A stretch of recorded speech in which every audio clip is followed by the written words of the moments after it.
Imagine Seth Green loose on the floor of the Dome, in front of more than 70,000 screaming, yelling, chinging fans. So what's it like to be Seth Green tonight? The spirit is amazing. Cha-ching! When we talk about crawfish, we talk about boiled crawfish, we talk about jambalaya, we talk about crawfish bread, we talk about crawfish pasta, crawfish etouffee, crawfish wrap, and crawfish jubilee. Had a little bit of money, so the Lord did me good. Got all kind of shit. Got the glow sticks, I got the gotcha bag, got the Hawaiian punch. Man, everybody won't holler at pop what you need. I got it. If I ain't got it, I can find it, you understand? I'm selling glow sticks. Glow sticks that go with the yeah. You know what I'm saying? Where can you go for family fun? Let's go to Pontchartrain Beach. Good, clean, wholesome family fun. Let's go to Pontchartrain Beach.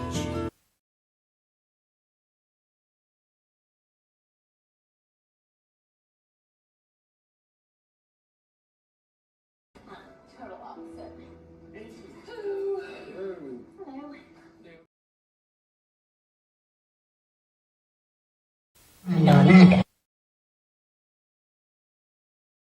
Go Tigers, go Tigers, go Tigers, go Tigers, go Tigers, go Tigers, go Tigers, go Tigers, go Tigers, go Tigers, go Tigers, go Tigers, go Tigers, go Tigers, go Tigers, go Tigers, go Tigers, go Tigers.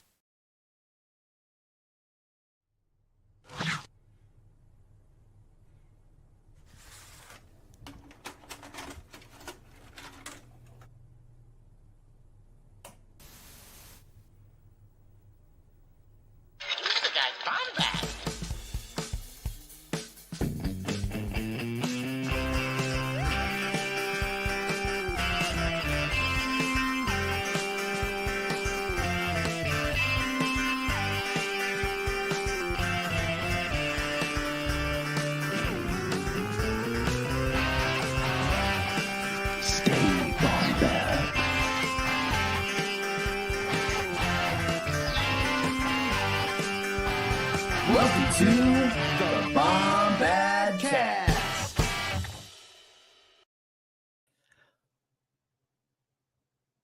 This is where we come for magic.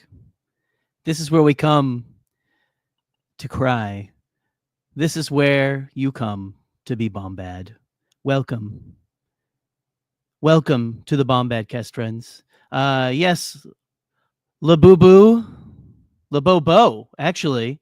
Labobo, Lagogo Tigers. Let's just say that. Yeah, let's say Lagogo Tigers. Welcome, friends, Romans, countrymen, to another episode of the Bombadcast, a special episode. Just because we're going to be talking about, yes, Jerry Kidman. That's me. That's me. We need this. We need Bombad. And you know what we also need? That you know what I need? I need my wonderful, beautiful, just absolutely awe-inspiring co-host who needs to be experienced on a silver screen himself to be appreciated for all his worth. Let's go ahead and bring in my good buddy, my wonderful friend, Scott Labuburo.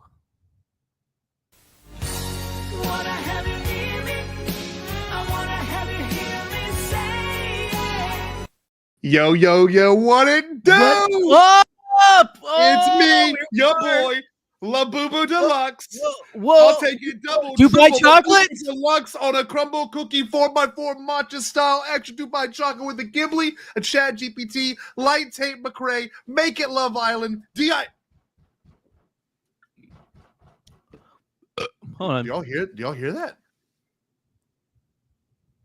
What was hello? Is someone knocking on your door? Did y'all hear that? Someone's knocking on Scotty's door. It's knocking on my door. Oh. H. Oh. Come in. I have no idea what this could be. Is it Labubu? Hello? Bang. No. It's the one who knocks. What? It's the man from Chalmette. He's in the chat. one who knocks, Chalmette. Dude, dog, what it do? What's going on? Eric He's Kottemann.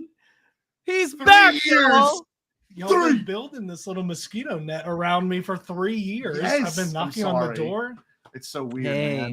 man. What in the age happened? Look at this. We're back It's crazy. together. Live chat. Look at that. Hold on. Here, let's see. Here we go. Look at it. Look Give at me this. big. Look at this. La Look at Boo that. Boo Deluxe. Oh, there it is. Oh, La Boo Boo got the Deluxe. Perrier. He's got the Perrier. What are we doing? Perrier. Eric's grand revival back on the Bombadcast. Look at this. Everyone's freaking out. It's been so long. E, we doing okay? Yeah, man. So good to be here. I love Jerry's AMC intro. I almost cried. Oh, Thank you. man. I Somehow did cry. Eric returned. That's a better explanation. What was it? It's dark. Is it dark magic? Oh no, cloning. Magic, dark science. Secrets only the Sith The knew. Sith would knew. That's it. Secrets Now only. he's back. Secrets only those from Chalmette knew. Yeah. That's right. Happy to everyone here. Super excited. This episode was completely inspired by Eric. We talked about this. God, what was it like? Early June. Yeah. You were like, I gotta come back and do a Bombad for this in particular. Yeah, especially because you've been seeing a lot more movies, I feel like. Yes. Probably even more than me. Possibly. Like honestly, in the last 2 years, you have probably seen way more movies than I have. I don't know. We have to look. We can do the data. But no, top 10 best theatrical experiences. And this is something that I've had with you personally. Yeah. I even had this with Jerry personally. We saw the Mario Bros. Yeah. together, and we saw Jurassic World Rebirth together. Or it's Afterbirth. Yes. whatever Which is Uh, I was gonna say that's a little. Yes. It was life changing in a way. So It was. Made me wanna They be had a better heated man. Seats. His look, they had Yeah. heated seats, and they vibrated, not to the sound, just to like keep, Oh, wow. just to keep you you moving. jiggle your balls a little bit. It's great. away. You know. Yeah. It was very nice, It's actually.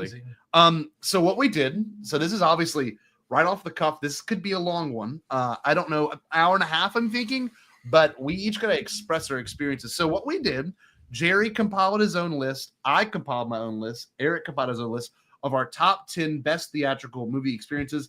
With I have honorable mentions. Do you have honorable mentions or no? Kind of. Yeah. Okay. Jerry, you have honorable mentions or no? In a way, I Yeah. have it because okay. I have a worst theater experience that I think that you particularly will Oh, I can add a couple. react of those. well to, Scotty. So, do you want to start off with worst, just off the top of your head for fun? I could come on with something. If you Okay, I've got my worst one. Here we go. Number 1. This is it. Okay. I know we've had people in the chat like Jared actually experienced an actual death during a screening. Like Jared has the worst one. Someone died during Eternals at a screening. Oh, wow. I'm not- Oh, imagine dying during okay. that See, this is movie. That's your last thing you see is Eternals. Yeah, look, literally. Yep. That is, and I'm not trying to make a joke of it, but like that, yeah, that's really bad. My Yeah, worst you are. my worst one is, and you were there, and we were so hyped about it. I watched all 3 of the movies leading up to it, including the Animatrix as well. We go to sit down 2021, 2022, I don't remember, to see Matrix 4. And like the reviews are like, oh, I don't know. And all the Matrix, even the other two for me were like, you know, I liked them, but the reviews, if you look back, are like, I don't know. Mhm. So I sat down for this one, Matrix 4, and there was this old guy on the phone the entire time. And you said you don't remember that. Oh, jeez. I must remember, have been remember him being like this. Hey man, what's up?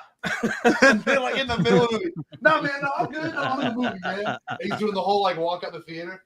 Yeah, dog. No, that's cool with me. I might have been more intrigued with the side plot going on in the theater and what was going on with Jada Smith. Oh Yeah. What's good with him? Yeah, that's what I want to know. Yeah. no, it's like it's got to be over the top bad. My other honorable mention for worst experience was me and Roach went and saw Glass Onion, and we were like leaning in. It's the last, like, it is the whole part where Daniel Craig is like Benoit Blanc, like doing his whole thing, talking about, you know, and this is, and then literally the fire alarm came on, Oh. and it did the whole like screen stopped. And we got comp tickets. I literally still have, I'm kidding you not, watch this. I still have the comp ticket from Cinemark because we never go to Cinemark. And for some, look at this, I'm not even kidding. When's it? I don't even know if it Rain expires. check pass. A rain check pass. This is from 2023 or whenever. Does it still work? I hope so. It has no Sick. expiration date. 2019. This must have been for. This is probably for Knives Out. Yeah. That's crazy. I was gonna say that's like a long time ago. That's old. So Okay. that was my second worst one because we came back in. They started it from that spot, but they gave everyone those rain check things because some kid pulled the fire alarm. So that's my two worst ones. What you got? One or no? Yeah. Kids, man. Do you remember Reign of Fire from like 2004? Yeah. Oh, I gotta look this It's up. like McConaughey and Yeah.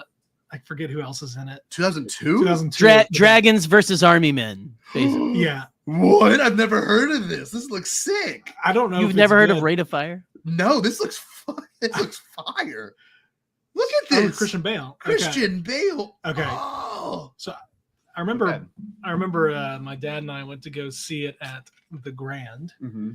and it must have been summer or something because the weather was so bad Mhm. that it was a thing where the screen would play but the audio would stop, and then the audio would play and the screen would stop. Which theater? Celebrity? So Celebrity. 100%. Yeah. This is back when it was the Grand, and I think Dad and I watched the whole movie. Like we didn't leave, Mhm. and we watched it in like different interpretations for like Like what?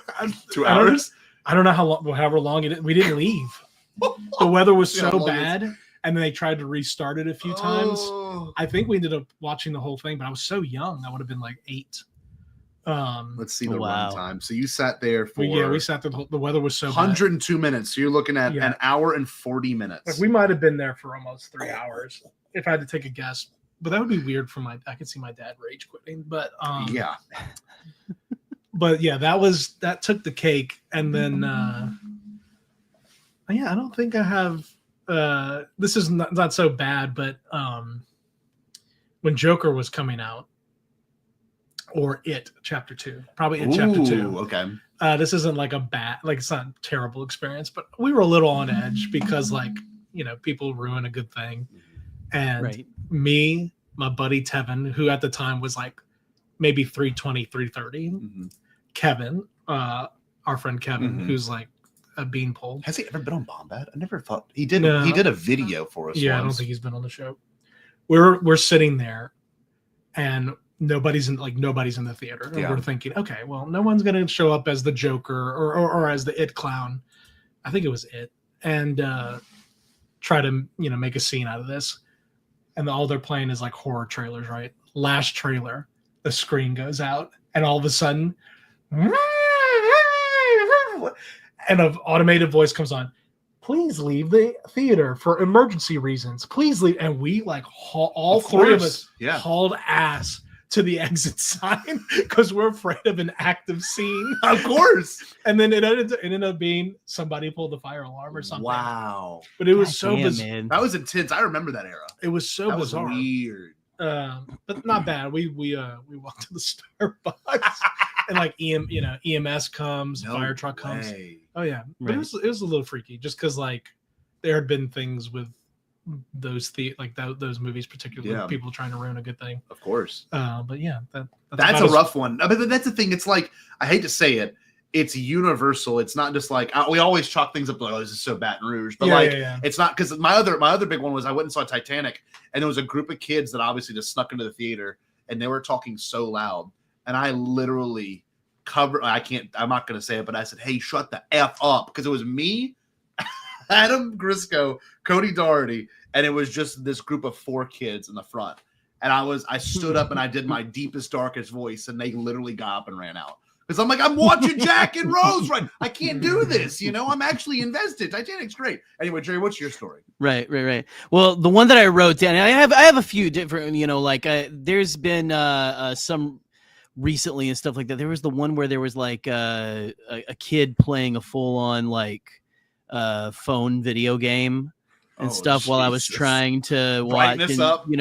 Yeah. Yeah. Just like the parents were like trying to like keep them, they like sitting right next to me, and I had, and it was I believe It was one of my many viewings of Ghostbusters Frozen Empire.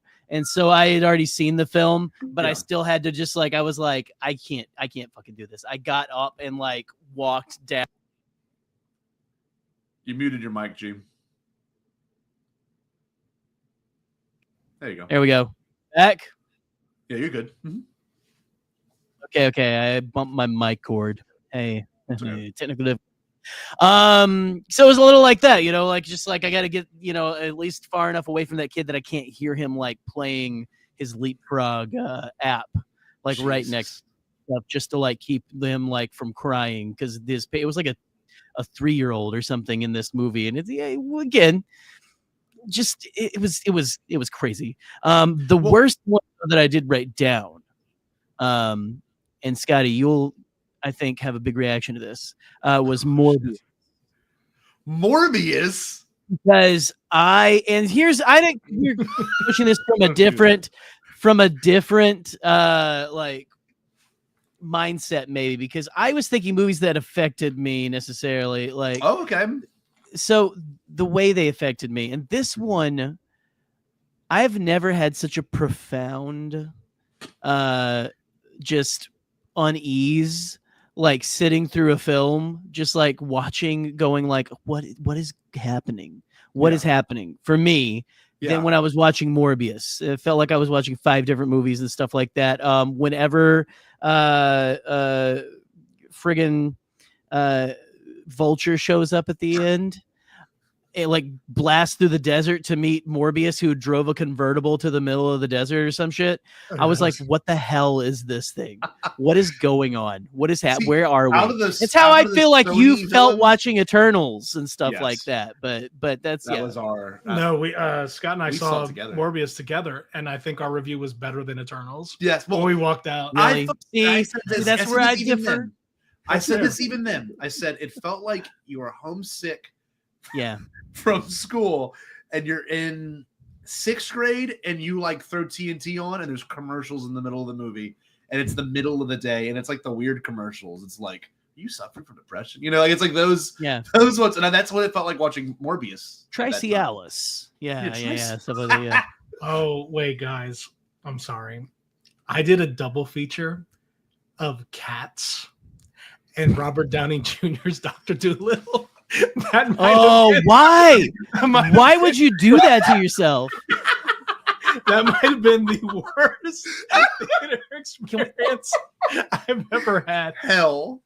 I just wanted to see if I could sit through it, and I did it. Are you? Yeah, Eric, are you okay? Yeah, I guess that's why I was gone for 3 years.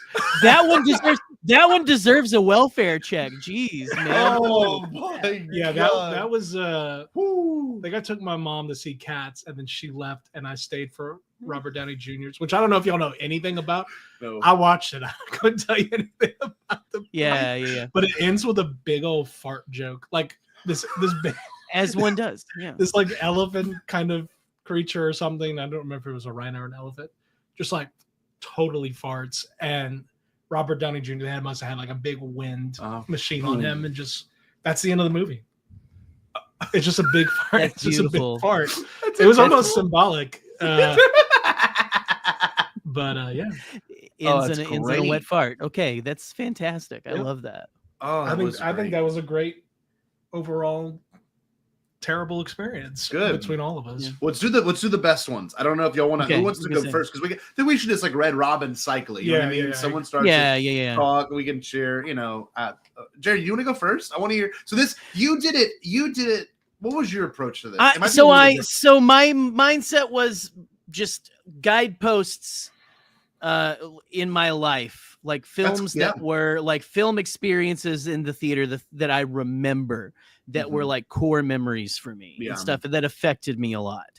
And I kind of went chronologically through my life and everything. Good. And that's awesome. A few of these I've told the stories on the show.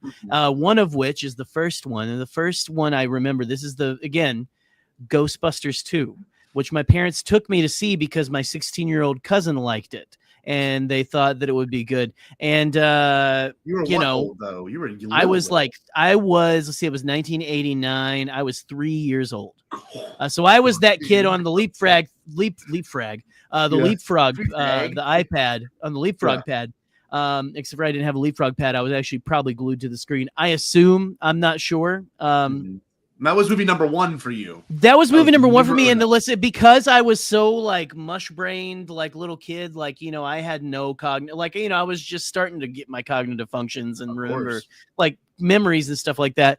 I remembered that movie slightly differently. So for so many years, I thought that there was a Ghostbusters 3 that existed that I couldn't find.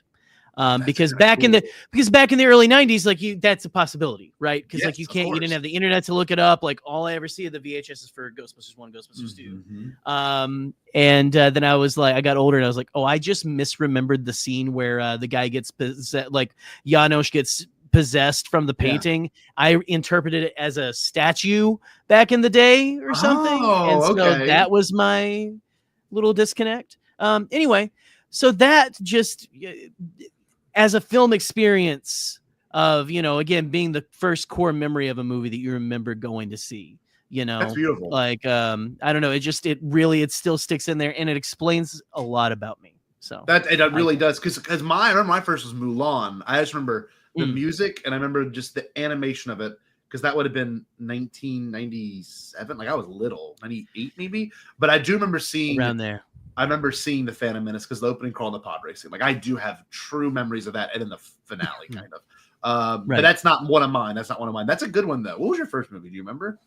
What your parents told you? First movie I think was Bug's Life. Nice. Very nice. That was 98, right? Yeah. First movie with both parents together was Phantom Menace. Incredible. Okay. I love that. Spoiler, Phantom Menace is on my list. Okay, good. Okay, so what if that happens? What if somebody says one and we all have it? Do we just kind of all say our piece totally, about it? That's fine. Okay. I have it written down. So mine goes from 1 to 10, but it's actually opposite, with 1 being like big but not the biggest. You know what I mean? So my number 1, this is a double feature, mind you. I saw Mars Express. It was a French animated movie. Did you see that? Okay. Mars Express. It came out when the Phantom Menace was screening in theaters last year. Phenomenal. Okay. I saw that. Then I knew that they were playing the Phantom Menace. I went on the app to see where they were playing it. I didn't buy a ticket for it.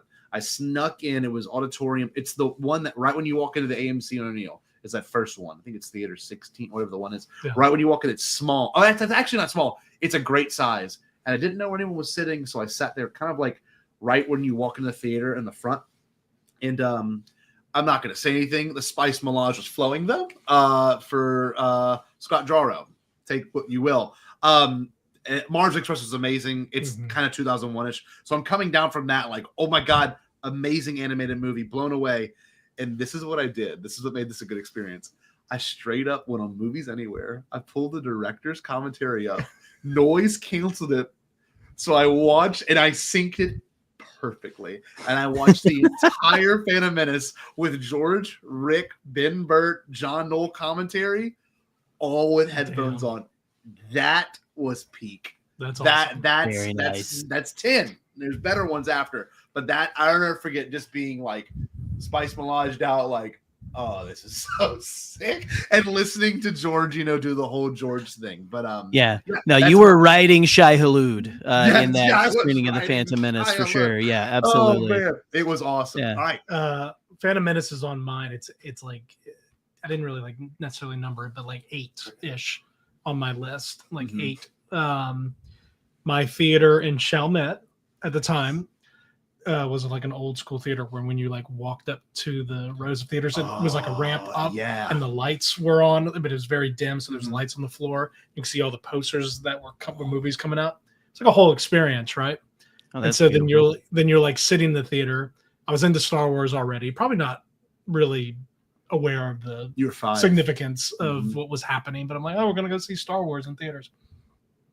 I remember getting butterflies when Anakin's like up in the air and the camera like goes up with him. And I don't know what this, I couldn't tell you anything about the theater. It must have been big, but I think it was one of those old school ones where like the rows don't go up; they just went back. Yes. So it was an old school theater like that. And you kind of everyone kind of all looks at this. Yeah, everyone all kind of has essentially the same Yeah. view, just in like a different placement. So between loving Jar Jar, Qui-Gon, Obi-Wan, the whole thing, but literally the pod racing scene just like exploding my brain as a kid and getting like I remember what the butterflies felt like. Oh, it's like your first time probably ever feeling that. Yeah, oh yeah, in a That was theater, number one. 100%. Yep. And no, obviously it's worth saying since the movie came back to theaters last year, or what, 2 years ago? Last year. Then when was Sith? Sith was this year. Oh, okay. Sith was this Dad year. brain, It's been a long, Yeah. it's been Okay. a long ass year. Seeing them again in theaters forever, Scott could tell you that I was like, oh, my favorite is Phantom Menace, but the best one is Sith. Mm-hmm. Seeing them in theaters, I went, I don't know if the best one's Sith. Like it might be it might be Phantom Menace for me. Personally. I could see finally where I don't see the critiques in Phantom Menace. I'm just completely rose-tinted glasses, completely in love with the movie. But with Revenge, like I finally was like, oh, this is moving real fast. Yes. Oh, there's more things that they could have shown. Just weird stuff like that. Yeah. Still great, obviously. But I finally saw it in theaters, but I saw Phantom Menace a handful of times. But yeah, the first time essentially seeing Star Wars in theaters though was obviously Phantom Menace. Amazing. So yeah, it's got to make the list. Did it make your list, G, or no? So Phantom Menace didn't, again, because I did like a different like kind of thing. That's fine. I have to say, none of I can't remember a specific screening of Phantom Menace and everything. I remember going to see it a few times while it was in theaters, but not one of them sticks in my mind. Just, I mean, I was blown away, ready for it to come back no matter what. Yeah. But I have a couple Star Wars movies on mine. Okay. I'm gonna say. So proceed, buddy. Go to my next, well, I was gonna say, so we're skipping quite a few years ahead at this point. 2005, the year that I graduated high school, the first midnight movie I went to with a friend, just me and my buddy alone, Revenge of the Sith. And that was the first time I think I really experienced a room full of people who actually really love Star Wars, because I didn't get to go to any of that. Like, but back in the day, my parents would take me whenever, we had time or stuff like that. We would go like when it came out and stuff, but it was like, well, it might be I couldn't remember if it was like the exact opening weekend or what. Sure. But no, Revenge of the Sith. I mean, there was people dressed up. Everyone had a lightsaber.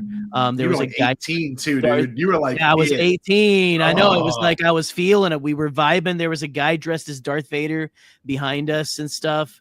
Whenever Yoda said good relations with the Wookiees I have, someone said, I bet you do. And we all laughed because it was a great, because it wasn't like disrespectful, like, talking. It was like all these people were reverent about this, but it's like, we could like really like still we could joke on it. Yeah. Like that. It was I would credit that as my first like fan experience. Yeah. Kind of a thing. It's and crucial. so that one has a very special place in my heart. And again, like I was like all over Phantom Menace. I was like ready. As soon as like the VHS was released, I begged my mom to buy it on our way home from work. And she did. And so came home with it. And that was like, I wore that thing out, man. And I have an interesting note for you, Jerry, just because you were older and probably understood. And I don't know if we're allowed to talk about each other's movies, because I think Sith would have made my list. I think we should. We should. Yeah. But it was on my list, but on my way here, I realized there was one I've forgotten. So I took Sith out. So Scott and I are probably 10 and 9 when Sith comes out. So I'm in 5th grade, he's in 4th. I'm old. Yes. No, just wise. and just a master. That's all. not true. That's not true. Keep going. So the scene where Palpatine's like revealing himself to Anakin, like I think I've told Scott this in the past. I'm a 10-year-old kid going, "Kill him, Anakin, kill him!" Like as a 10-year-old there. kid, Yes. I'm like, do it, but like not realizing, Yeah, of course. the You're in the moment. implication and how it's going to ruin everything. Yeah. Right. But just speaking for Sith, like as a kid, that's why it affected me so much. That it just worked. Mhm. Like I loved Anakin. I played all the games and all the stuff. So Yeah. so just being slightly younger, that was something I like distinctly remember, like having an emotional like, Yes. do it. Like he's like, Yes, he's right you there. know, when he's like, I bet you would like to kill me and all that stuff. I certainly would like to. There's a little Eric sitting there going, yes, yes, please. Kill that asshole, man. Like, do it. I want to kill you. Yes. Yeah. But great. Yeah, that totally makes sense. Being on your list, I think there's definitely a world where it would have made my list if it was like 15 instead of 10. Right. Right. So my next one, mine 2019, here we are. Him and I had just really became tight. Jerry and I just met. Like, it's weird. I always talk about this. That one weekend alone, him and I bonded more than we ever did. You know, we had a mutual friend that I lived with and that we went to high school together. So like there was always a relationship. Mm-hmm. Jerry and I just met in Chicago, and then John Shaw, you bring him into the fold. So these are three men that have actually changed my life by being friends with them. Literally owned John's car. Jerry and I, obviously, you officiated my wedding. And obviously you and I. So like, I'll never forget all of us being at Celebration, talking about Celebration, everything we saw, but also 3 weeks later was Avengers Endgame, or a month later. Oh, yeah. That, in terms of an experience, I don't think you and I saw it together, but you and I did go and see it when they did the I Love You 3000 screening. Yeah, in New Orleans? Or No, I think it was I thought it was at AMC. We got posters and we sat in your car after for like 3 hours and just talked about it. Yeah. But this is coming from the fandom experience. I mean, it was like I think Katie and I went to the 4 p.m. like the earliest of the early showing you could go to. I get chills talking about it. I actually get a little emotional. To be in a truly packed theater, there was this dude. This is this like super handsome guy in a Star-Lord getup that went to Southeastern. I mean, this guy he was the one. Okay, I'm just gonna say it. He was one of the most attractive black men I've ever seen in my life. Throwed out so cool. He used to pose nude for the art stuff at Southeastern, my college. So he was that kind of chiseled, right? Hung dong. He was awesome. So this guy right here. Was he wearing clothes in the theater? Yes, but he was wearing a full Star-Lord outfit with his fro popping out. Oh, that's incredible. It was so sick. He was right in front of us. There were people cosplaying as Thor, Spider-Man, and like I remember I bought tickets. It's the second they dropped. I literally had to step out of student teaching to go buy these tickets because remember they did a trailer drop the same day they did the ticket drop, and it was like in February or like January, whenever it was. And I went and bought those tickets. I had to excuse myself from student teaching. Like this is like not something I should do. I faked an emergency and I went outside the parking lot. And I was gone for an hour because I was trying to book these damn tickets. And when I got them, I knew because like it was like you had to wait 45 minutes to get them. So when I walked in that theater and it was the cream of the crop Marvel like it was like everyone was respectful, everyone was quiet, and I get chills talking about it.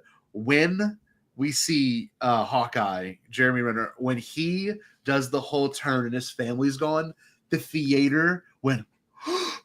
And like everyone knew what had happened. We knew he was gonna have a revenge story. It was that. It was, of course, the time traveling, everything, all the weird cameos, Tony and his dad, and of course Milner, flying back and landed in Captain, like all of that shit.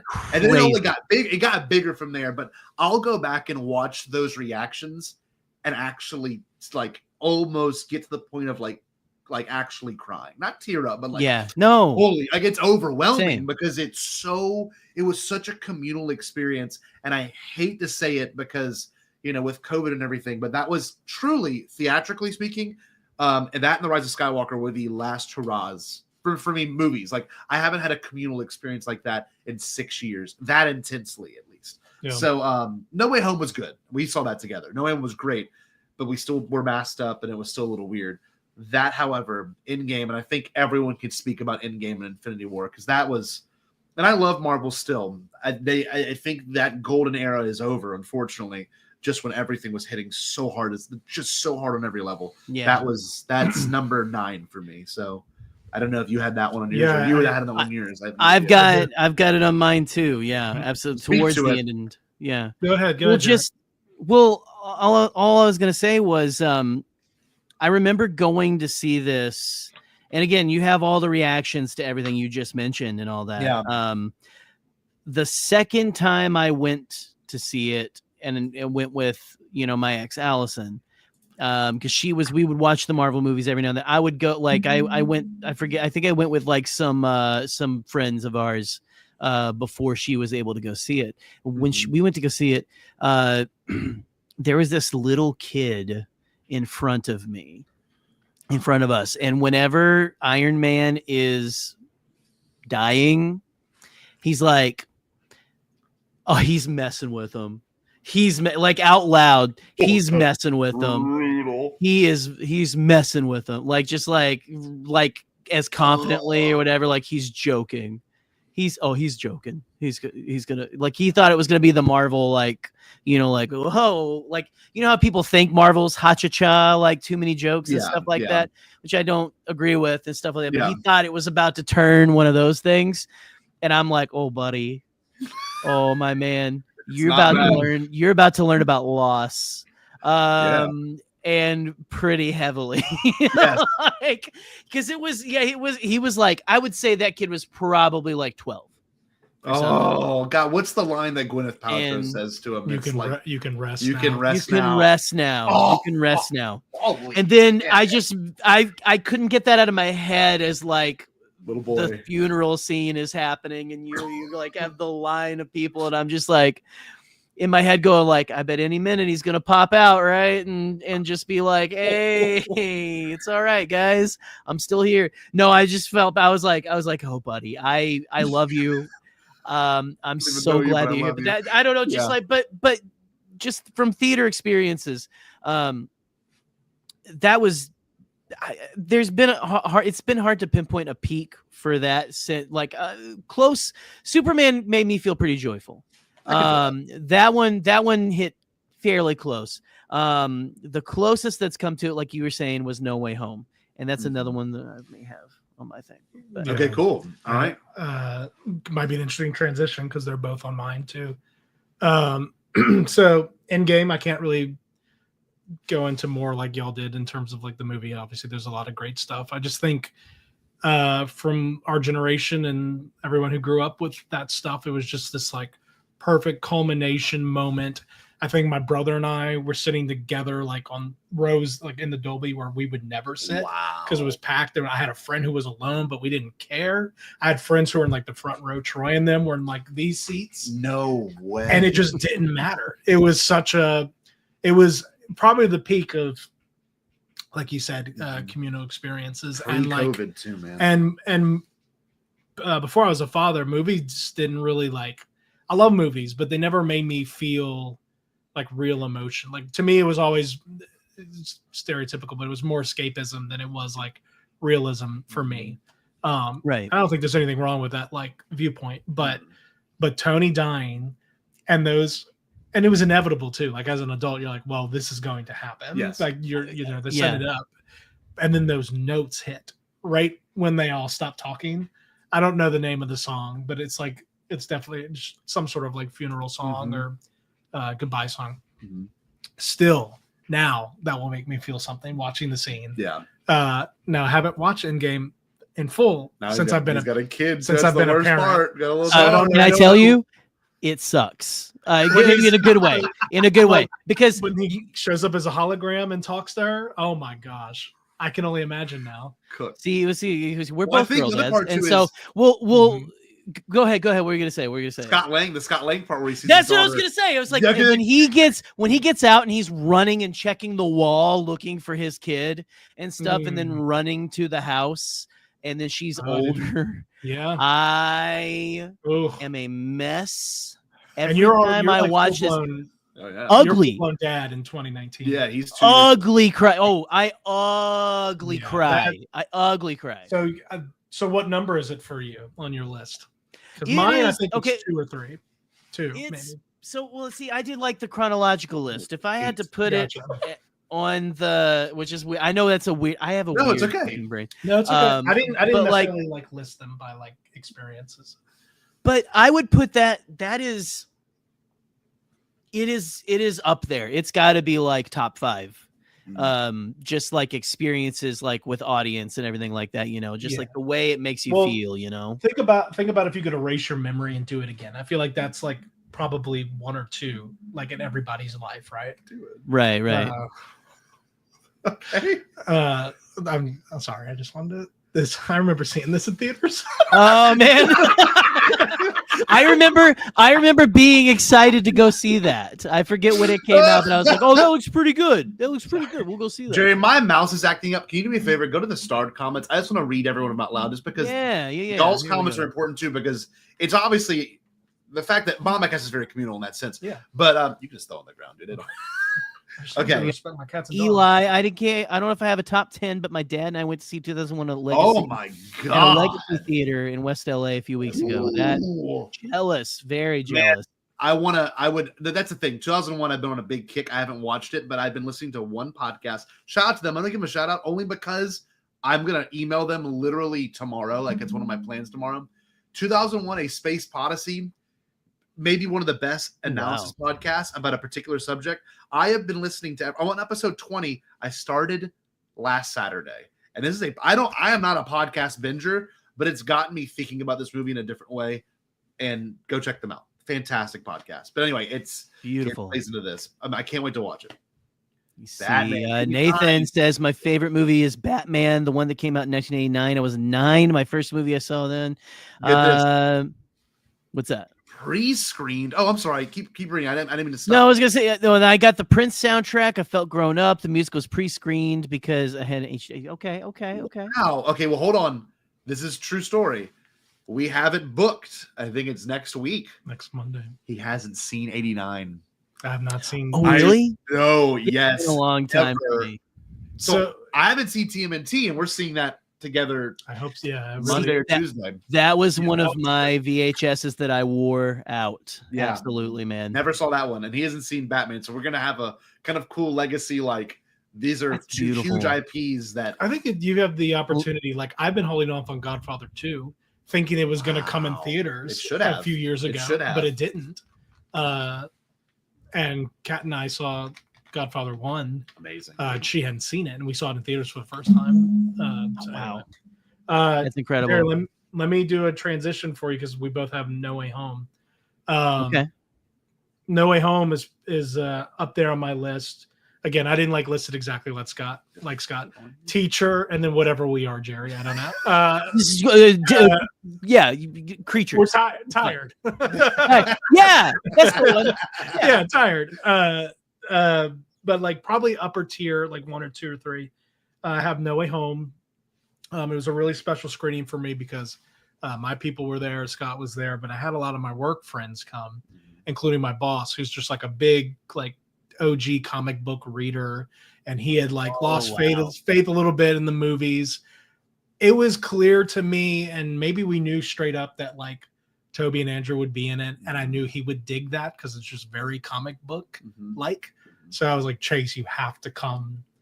And this was a guy who he had been a dad for a while. He runs businesses, very busy guy, and I'm like, you have to come see this with me. And I think we had the whole row. We right? did. It was right? awesome. We had the whole row. Did that for that and the Rise of Skywalker. And I remember we were all just cheering, especially when Andrew walked out. Obviously, because that was the first. He was the first one. But I even looked over, and my boss is cheering and kind of crying. I'm yes. I remember that. I'm like, this is awesome. So obviously, there's so many things you could say about that movie, but I'll pass it on to you, Jerry. Well, no, I mean, it's the audience experience and stuff like that, right? I mean, that's what really sticks out to me. If you can have, I mean, I don't care if the movie is something that is again like The Godfather or something like that. If you have a just an experience where you are you are having that communal joy with people you don't know. That's incredible. And I think I had it the most in No Way Home, because in that scene where Toby and Andrew show up, there was like, so I went to see with a buddy of mine, but like we had to get like seats where he was a little bit away from me and stuff like that. So I was sitting by these like fairly attractive ladies beside me and stuff like that. And this guy on the other side of me here. And whenever they showed up, we're all high-fiving each other, like literally and stuff. Yeah. And it was crazy. And even after the movie, we're all talking like, that was so insane. I can't believe. Oh my God. Could you believe that? And it wasn't And just a shtick. No, it wasn't. It was like No. it was important to the movie. So Yeah. like, you know, we got Exactly. rewarded as like, I made Kat watch all the Spider-Man because I was like, okay, well, they're clearly telling us something because the villains are Yes. in the thing. I'm like, there's a chance that this is gonna happen. There had been Right. leaks and, you know, Yeah. speculation, but Right. nobody really knew.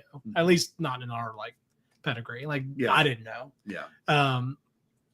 So, and then, you know, a little rap song with the credits and all of them getting drawn. I'm like, this is all, like, it was perfect. Like, it was so Yeah. perfect in terms of like nostalgia bait, but also it mattering. Remember them on like the terrace and then like talking about their back pain The best. and all that. Yeah. Just all that little Yes. I could have watched like 15 minutes of that. You Yes. know what I mean? Bro, yeah. Just like them like sitting around a table, like talking and stuff Ah. like that, like having like falafel or something. You just absolutely would Yeah. have loved that. Yeah. And so, yeah, definitely a top tier experience. Scott, what do you have that we haven't talked about? My next one is great. This one is a Bond film. So this is the Ooh, one. okay. Just to give you context, I saw this. I think I It know. was 2012. I was in it. You've heard me tell this. I think you've both actually heard me talk about the story.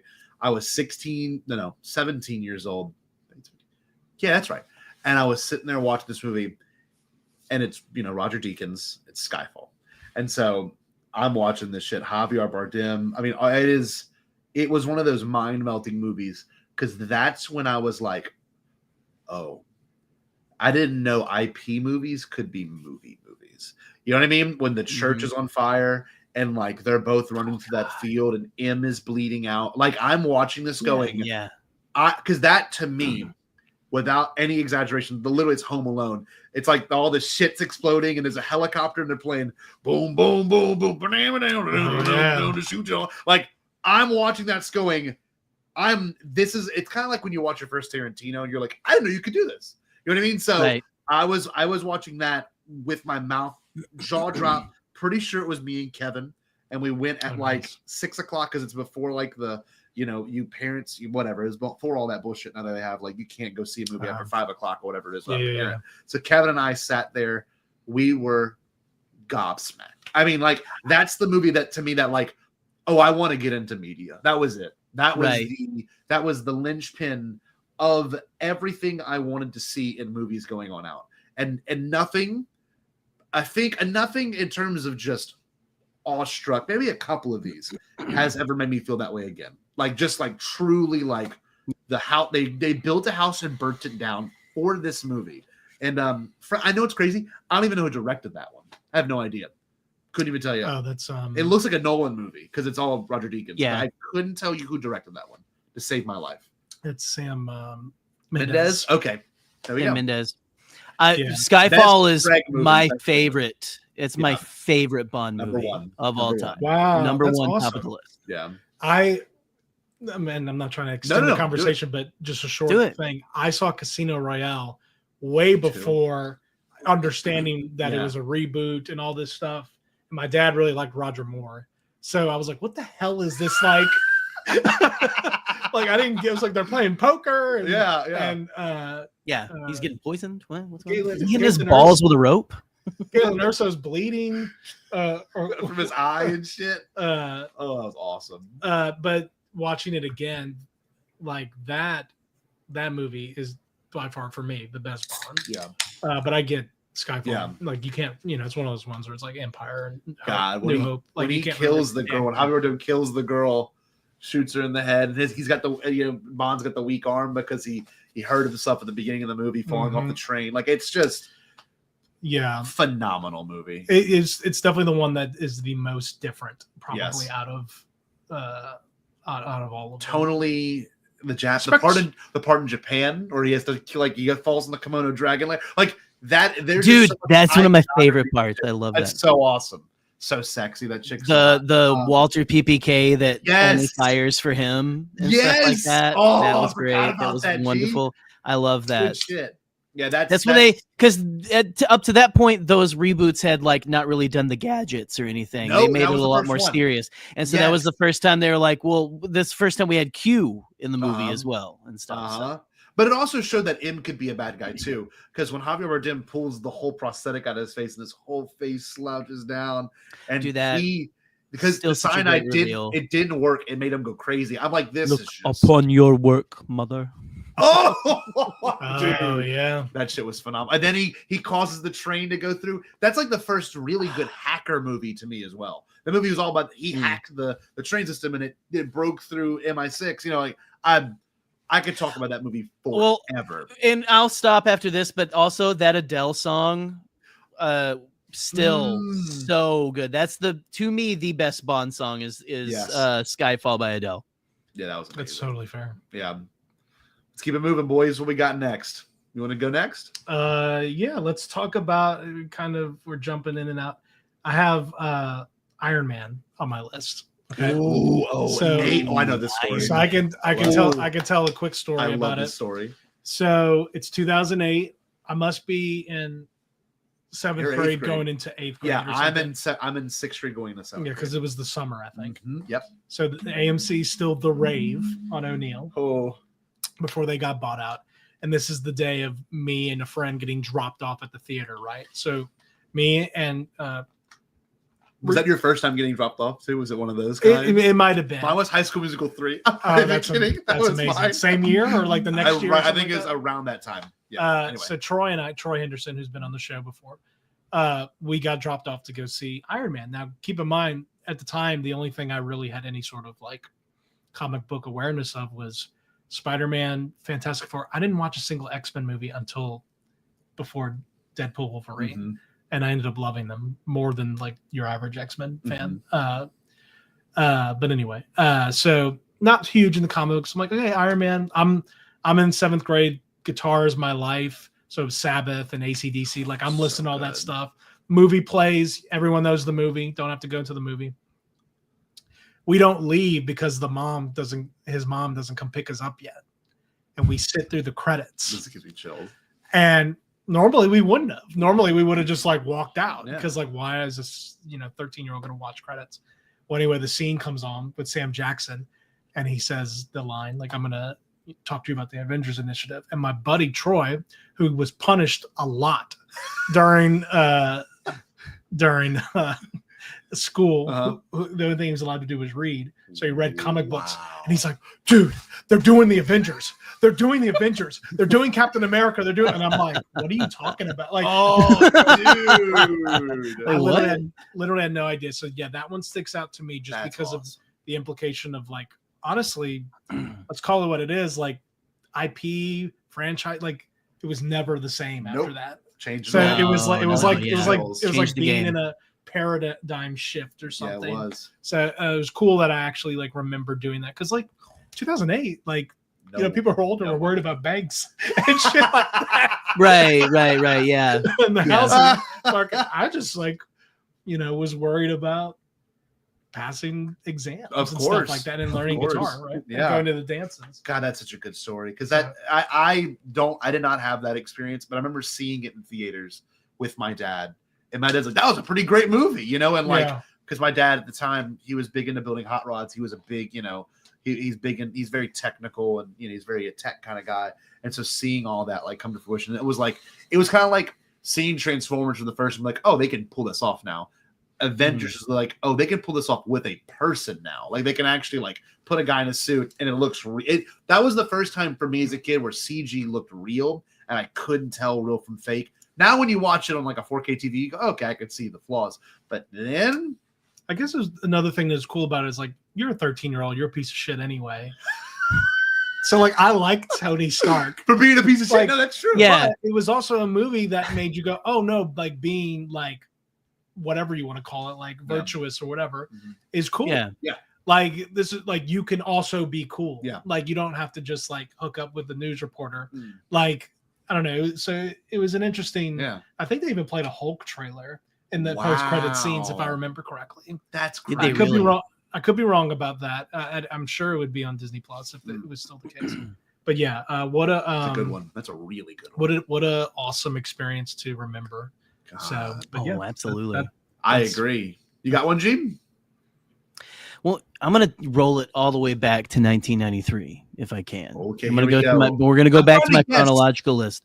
We're gonna go back to my chronological list. So 1993. Can you guess what this is? I'm thinking about him in '93. Wasn't anything Ghostbusters? 1993 came out until I was number 6. I was 6 years old. That's the number that I was at the time. And this would have been just a classic '93 movie. Like Oh, this yeah. wouldn't have been. This And it wouldn't have been was Schindler's List. No, I'm joking. It wasn't Schindler's List at 6. Not at 6. No. I think you stumped us. You really did. I have no idea. Okay. Give us a hint. Mighty Ducks. No, I'm just kidding. You want to? No. Well, I will say that me and you have had Jurassic Park. It's Park. It's got to be Jurassic It's Park. Jurassic Park. Yes, It's that's Jurassic it. Park. I was gonna say me and you had a fun experience, but with a not so great with Afterbirth recently. Yes. But and the D-Rex. Ooh, I love the D-Rex. It changes size, which is freaky. Anyway, yeah. So Jurassic Park. I was 6 years old. We were visiting my cousins in Texas. Okay. Oh, cool. So we're like hundreds of miles away from home at the time. Super chat. Oh, look at that. We got a super chat here. In a second. Oh, if you want to read it, Jay, you hold can on. read it. Here, let me bring it up real quick. I say this without hyperbole. The Rise of Skywalker in the theater might be the single greatest theater going experience for me. I was sobbing tears of joy and will defend that film to my dying day. I love that. Let's put a pin in this. But we will 100% come back to this. Brennan, thank you so Thank you, sincerely Brennan, for the super chat, man. Thank you. Okay. So 1993. I'm in Texas. My cousins, my aunt and uncle, like they're like heavy smokers and stuff like that. So their house smells terrible anyway. And I'm like, I look in the newspaper. I don't know why. We were like, that's back in the day when you looked at the newspaper to see what was playing at the movies. Yeah. And I saw, and they had like the title, like it wasn't just like written. It was like the font, Jurassic Park. And I remember cutting it out and showing my mom and begging and be like, can we go see this? And I was big into dinosaurs at the time. We had gone to visit some family in Albuquerque, New Mexico, a couple years before that. And they took me to a natural history museum. I was super into dinosaurs. And like, I was like telling the lady giving the tour, the names of the dinosaurs and stuff like that. So my mom will always tell that story. Every kid likes dinosaurs. Fuck it. But my mom was just like, so me, my cousins who were a year and 2 years younger than me, 6 years old, 5 and 4. And they're like, let's take them all to go see Jurassic Park. They don't pay attention to no one paid attention to the rating back then. No chance. My cousins were watching through their fingers. My mother had to make me turn around. Like she made me turn around in my seat because I was glued to the screen. Whenever the guy, but she was thinking, she told me, she's like, I thought dinosaurs, this is fine and stuff like that. My mom. I thought dinosaurs would be okay for kids, But no, whenever Gennaro, the lawyer, got eaten off of the toilet, my mom made me look at the back of the seat. I couldn't watch.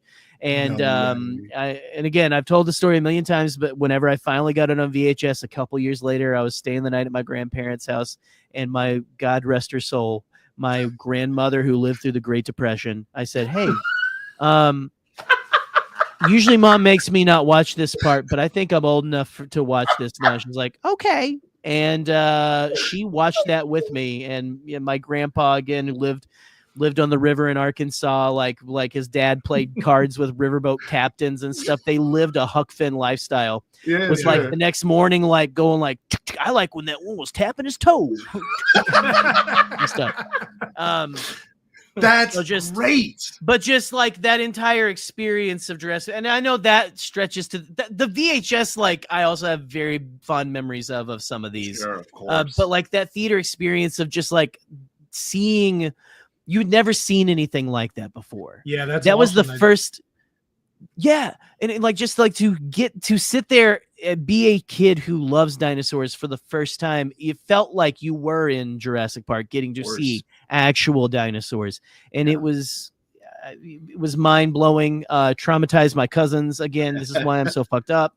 But I love it. I wouldn't trade it for a thing, man. You know, it was great, beautiful, formative. This kind of moves mine around a little bit, but it's okay. It's literally the next one. Him and I went and saw it with our buddy Kevin. This was during COVID, and this is like, if COVID happened in April, this is like June, and like theaters were getting, we had to sit apart from each other, that whole thing. And I don't think we did. I think we sat next to each other, but like it was specific where you couldn't sit in the movie theaters at the time. We all were wearing masks. We were being respectful of this whole entire process. We went and saw Tenet, I believe, in July when it came out, but that was at a different theater. One of the local theaters, a Cinemark that we never go to, was screening. I mean, they screened like Shrek. They like did all the classics. We saw a double feature that day. We saw Jurassic, and what was the next one? It was Back to the Future first, okay, and then Jurassic. I'm not one to do this, and he knows this. When I drink, seen Back to the Future. I drink to get drunk, Yeah. And so we had money. We all had money because it was we were getting the stipends and shit. Oh yeah. And so literally, I spent like $40 on beers. I think I got you a beer. I got Kevin a beer. I got 3 beers for me. And when the Velociraptors are doing the whole shit, I'm drunk as fuck in this movie. Hell yeah, buddy. I am drunk as shit. I'm like, this is awesome. Like this is the best movie ever. And I've never been drunk in a theater. That was the only time since, honestly. And I'm watching that shit. I'm going, I'm feeling it. Like, they're doing the whole thing and the jump scares are hitting. And like, I don't know, man, like that. I also feel like we were the only ones in there. I think we were. I think it was maybe us and maybe one other. Was this? This was just a couple years ago. You said like during COVID or something like that. Okay. Because it's June 2020 or July 2020. Was it the 30th anniversary re-release and stuff? I was gonna say because I remember going to the I don't Jurassic think so. Park. So was it not? Yeah. Oh, okay. That's fair. That would have been a couple years ago. It was so random, dude. It was so random.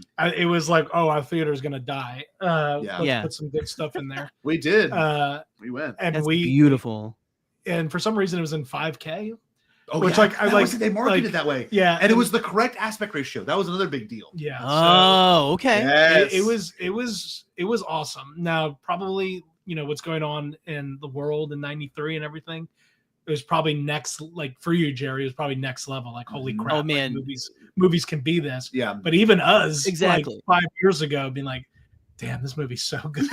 We're like, how can someone not watch us and not like? How can someone watch us and not like it? Yeah. That was one of those moments. It's just. It is one of those movies too that has to be experienced in a theater at one point in your life. If it is playing in a theater, go watch it because it is a theater film. Yeah. Right. I mean, all of them are technically, but I mean, like, it's just like one of those that like it hits so damn hard. Well, it's like a culmination of like, think of Jaws and what it did. Mm-hmm. No, right. I don't. Jaws I don't. Yeah. I don't. Jaws also. Jaws also, not Jaws. Sorry. Oh, okay. We're like, damn, Jaws 2, dropping it for Jaws 2. Yeah. No. Well, think about what he did with Jaws, and then again, I wasn't paying attention to what I wasn't alive in '93, but like I don't know if it was like as big of a boom, but like think about what he did with A Creature. Mm-hmm. We're like almost like due for a. We are. Well, the next one's the alien abduction one. That's the next big Spielberg movie, and I guess he did War of the Worlds, but yeah, Spielberg. I'm came so up excited for the Alien movie. Oh my God. me too. Next year. Mm-hmm. Go ahead, Scott. Go with I was Jurassic, but I'll throw since we're talking Spielberg, this works out perfectly. This was number 6 technically, but we moved it around. So I'm gonna take it as number 5. This speaks to something that you and I experienced. We didn't see it together, but there was a flood that happened in 2016 in Baton Rouge and all the surrounding areas. And literally, Brian already brought it up. They renovated the entire AMC, or the rave at the time. They've changed it. It got a name. It got remodeled and named, and they put reclining seats everywhere. And they had just finished doing the Dolby Theater. It had just finished wrapping up. It got approved, and it's one of those like the speakers were brand new, the screen was brand new. It'll never be that good again. It's just not possible unless another flood happens. It's not possible. They had all the money to be able to put so much into it and get so much out of it. I don't even see movies in that theater anymore. It's just not the same. The first movie they screened 2 movies. The week before was Alien Covenant. Amazing to see. Not the movie I'm talking about. I saw Close Encounters by myself in that. That was probably my first by myself movie, maybe. That wasn't a Star Wars. And to this day, it was, and I didn't know where to sit. So I was like, I just didn't know then. The middle is probably the best for that theater. But that was numero uno. And I hadn't watched it since I was a little boy. I hadn't watched it since I watched it on TV, maybe as a 7-year-old. So seeing it now in 2017, I would have been 22. And it was pure cinema. When the kid gets abducted and, you see what's his face? I can't remember the Dreyfus. You see him like going through the whole, like I understood that he was a man that was like truly like believe me. I fell in love with that stuff, and they showed even cooler. They showed like a little special featurette before, so they had like a 10-minute speech. So it was the first time I ever saw a movie that did that, and the first time I ever saw like I think that may have been the first movie that I ever saw an old movie in theaters. I think that may be number 1 for me as well, like a rescreening. So that was peak for me, and it was one of those by myself experiences. Theater was not very packed, and it had just opened back up, and that was a big one for me. That's awesome. That was a really big one for me. Oh, Woodsy, War of the Worlds with Ice Cube is not a Spielberg film. I'm sorry. Have you seen that at all? I've seen the scene with like the drone. The drone. The Amazon drone. I need you to make an Amazon order right now so I can activate the drone. It was insane. So stupid. So awesome. I have one. I want to watch that with you guys, by the way. I was gonna say. Oh, I will hold off.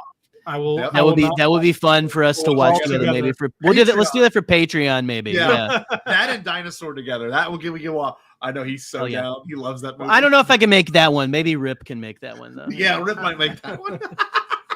I have, I guess, a few left. How many do you have left? I've got on my list. I've got 1, 2, 3, 4, 5. I got but some of them are really easy to go through. Yeah, some of them are scenario based. Then I got a couple honorable mentions.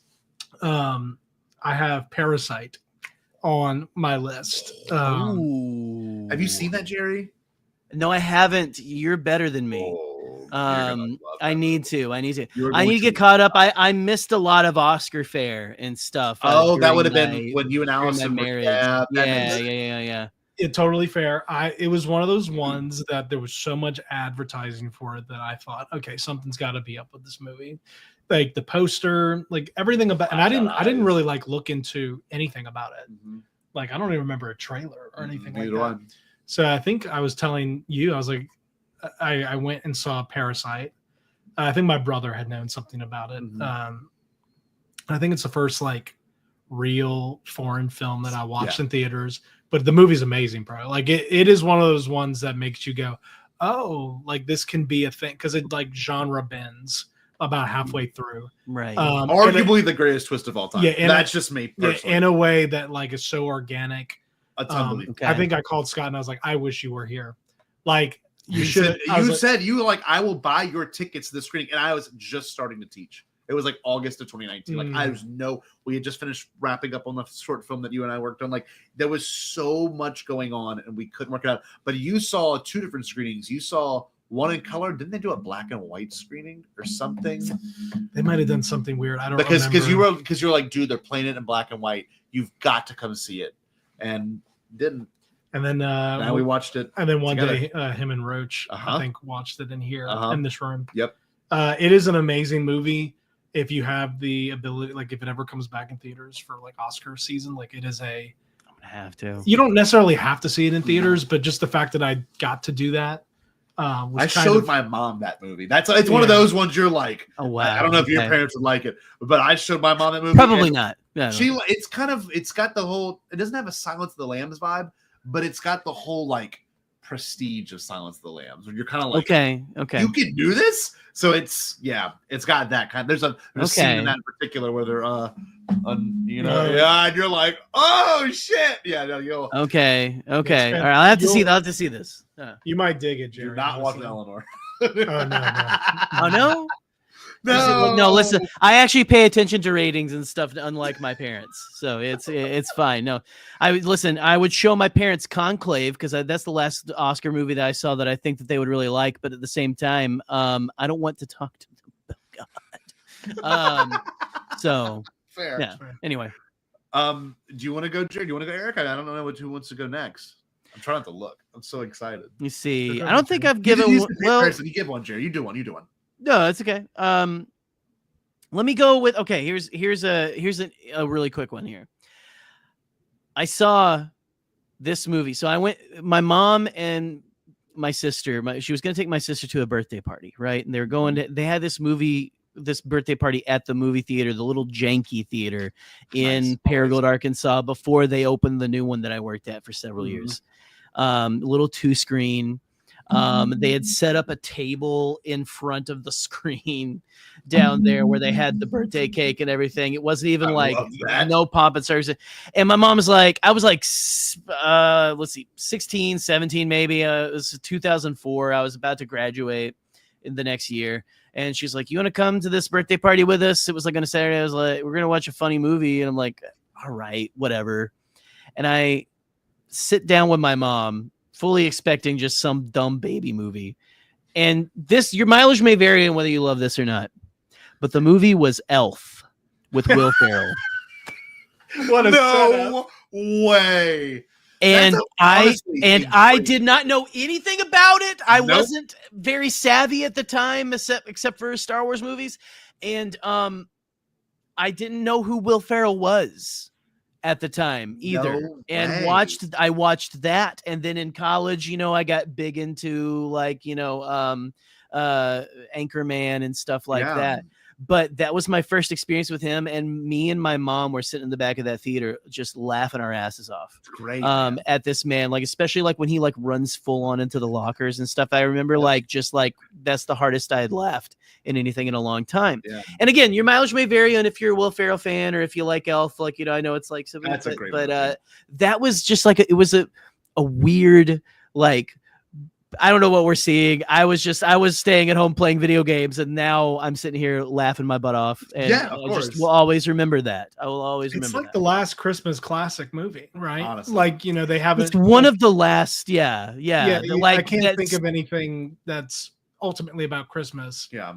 That still comes up every year, and there's still new merchandise every Christmas. Yes. There's Elf merchandise as well as Home Alone. They will play Elf as long as they have been playing Christmas Story. Right? It's going to have that longevity. Yeah. And Christmas Story may or may not die one day with like a certain generation, which is weird. The weirdest thing about Christmas Story, just to speak to it, is it's a movie about the 50s made in the 80s. So like every kid sees it and they think it's from just a whole different time period. You know what I mean? Right. And, I mean, they did it so well though. Elf is stylized as it was made, as a classic, but it also has the 2004, 2003. It's got those big 2000s vibes. Oh, also, I fell in love with Zooey Deschanel because of that movie. Who's blonde in this movie? Yes, weird. She looks so good as a blonde too. Oh man, no, it really is great. That's a great. I would have not have like guessed that movie at all. I was gonna say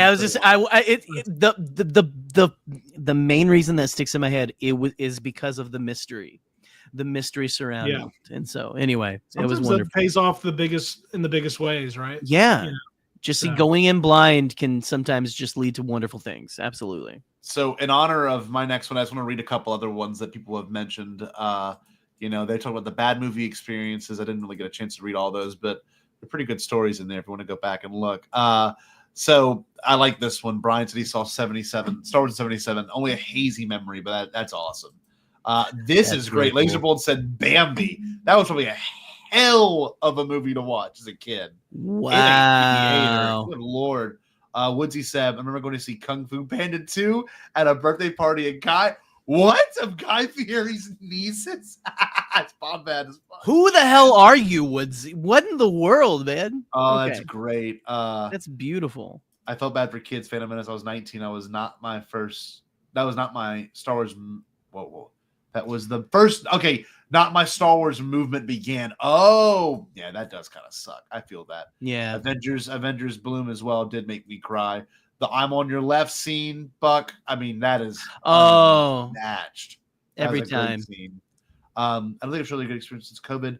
But Fantastic Four. No, that was a good one. I saw it in Alabama. I wish I would have saw it at home, but it was still good. Now, you saw it opening night. Was it good? Was the crowd good? I actually did. I see it opening night. I think you did. You texted me. You were like, "You're gonna like it." That's what you said. Okay. Crowd. That's the thing, right? The thing I think we've been saying is that there hasn't been like a palpable crowd in quite a while, even for movies that are good. Like there was a bit of a dryness, and I'm not like in love with the Fantastic Four. I really enjoyed it.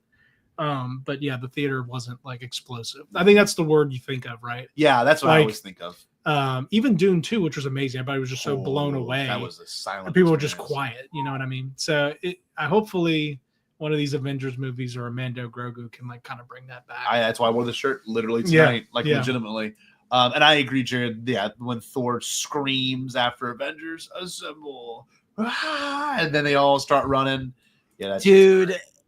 That scene, oh my god! Every like viewings, Rogue One. Wow. Okay. I've never done that before. You've done that with Tross. Remember, you did it. You did it. You did it. I actually did it with Endgame. Troy and I saw it at like 1 a.m. Yeah. And we walked out the theater. It was like 5 a.m. We sat. We sat in front of the same theater we saw Iron Man at. And I was like, "Isn't this crazy?" Oh, that is really I was like, "It's been 11 years, and we've been doing this." So we just kind of like sat there in the parking lot, took it all in. Yeah, it was awesome. That's awesome. No, I agree. TLJ was a really, some people have their thoughts. I know, I love the movie, but in terms of theater experience, that was a tremendous theater experience. And when it went dead silent, and like whenever Snoke got cut in half, audible gasp. That's not on my list. But the theater, it might be. Is it on yours, Jerry? It's on mine. It's on mine. Okay, go talk about it then. Talk about it. We're already on it. Well, I was gonna say all I will say about this is that I remember that night. It was so I again went with my ex and her like cousins and stuff who were like really into it, and I remember the car ride over there was just like all speculation. The entire car drive over. We went to see this thing. 30 minutes away. There's theaters in town. We went to the ones in Grand Rapids and stuff like that. We wanted to go like see like, in the good screens and stuff like that. And just it's the thing we always talk about. Like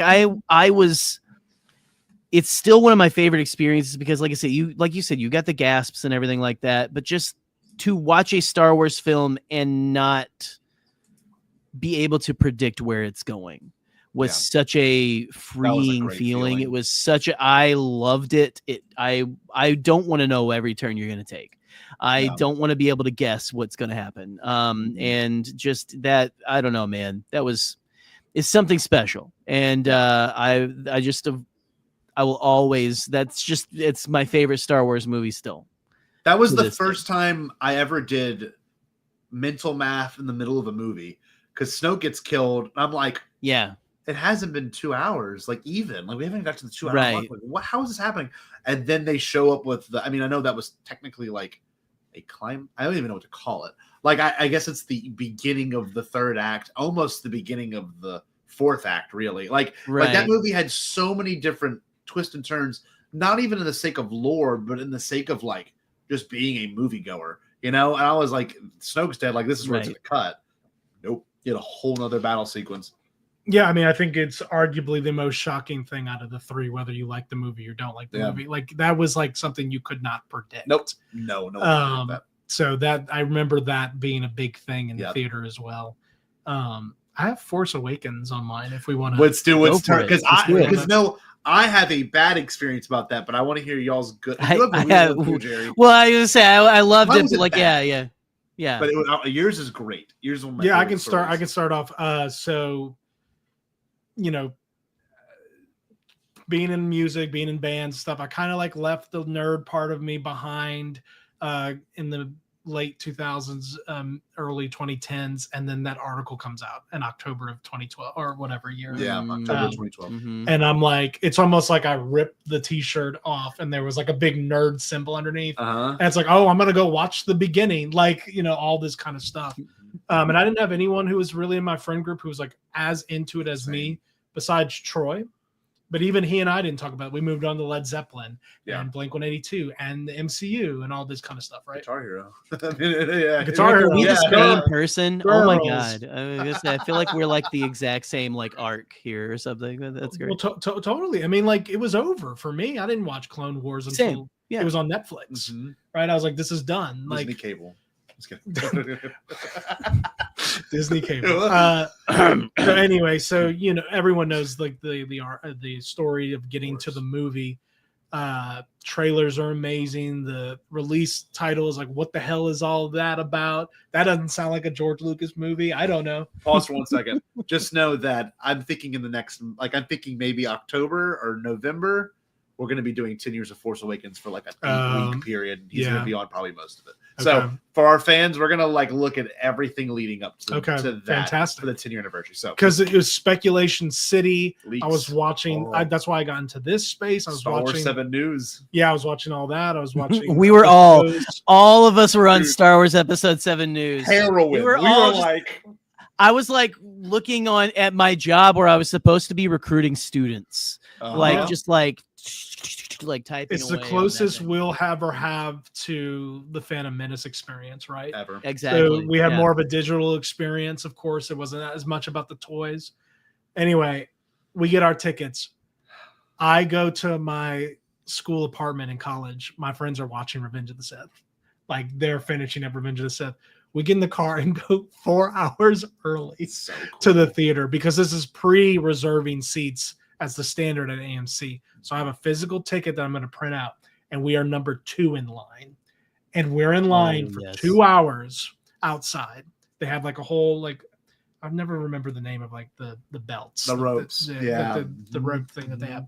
We're all talking about, is Jar Jar going to show up in this movie? That'd be crazy if they figure out a way to like tie it all the way back up to the prequels and blah, blah, blah, blah. And, you know, we're speculating. Dude, those 2 hours went by like nothing. The doors open.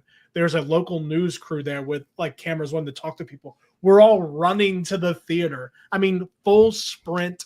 Like I'm like 180 pounds, much lighter.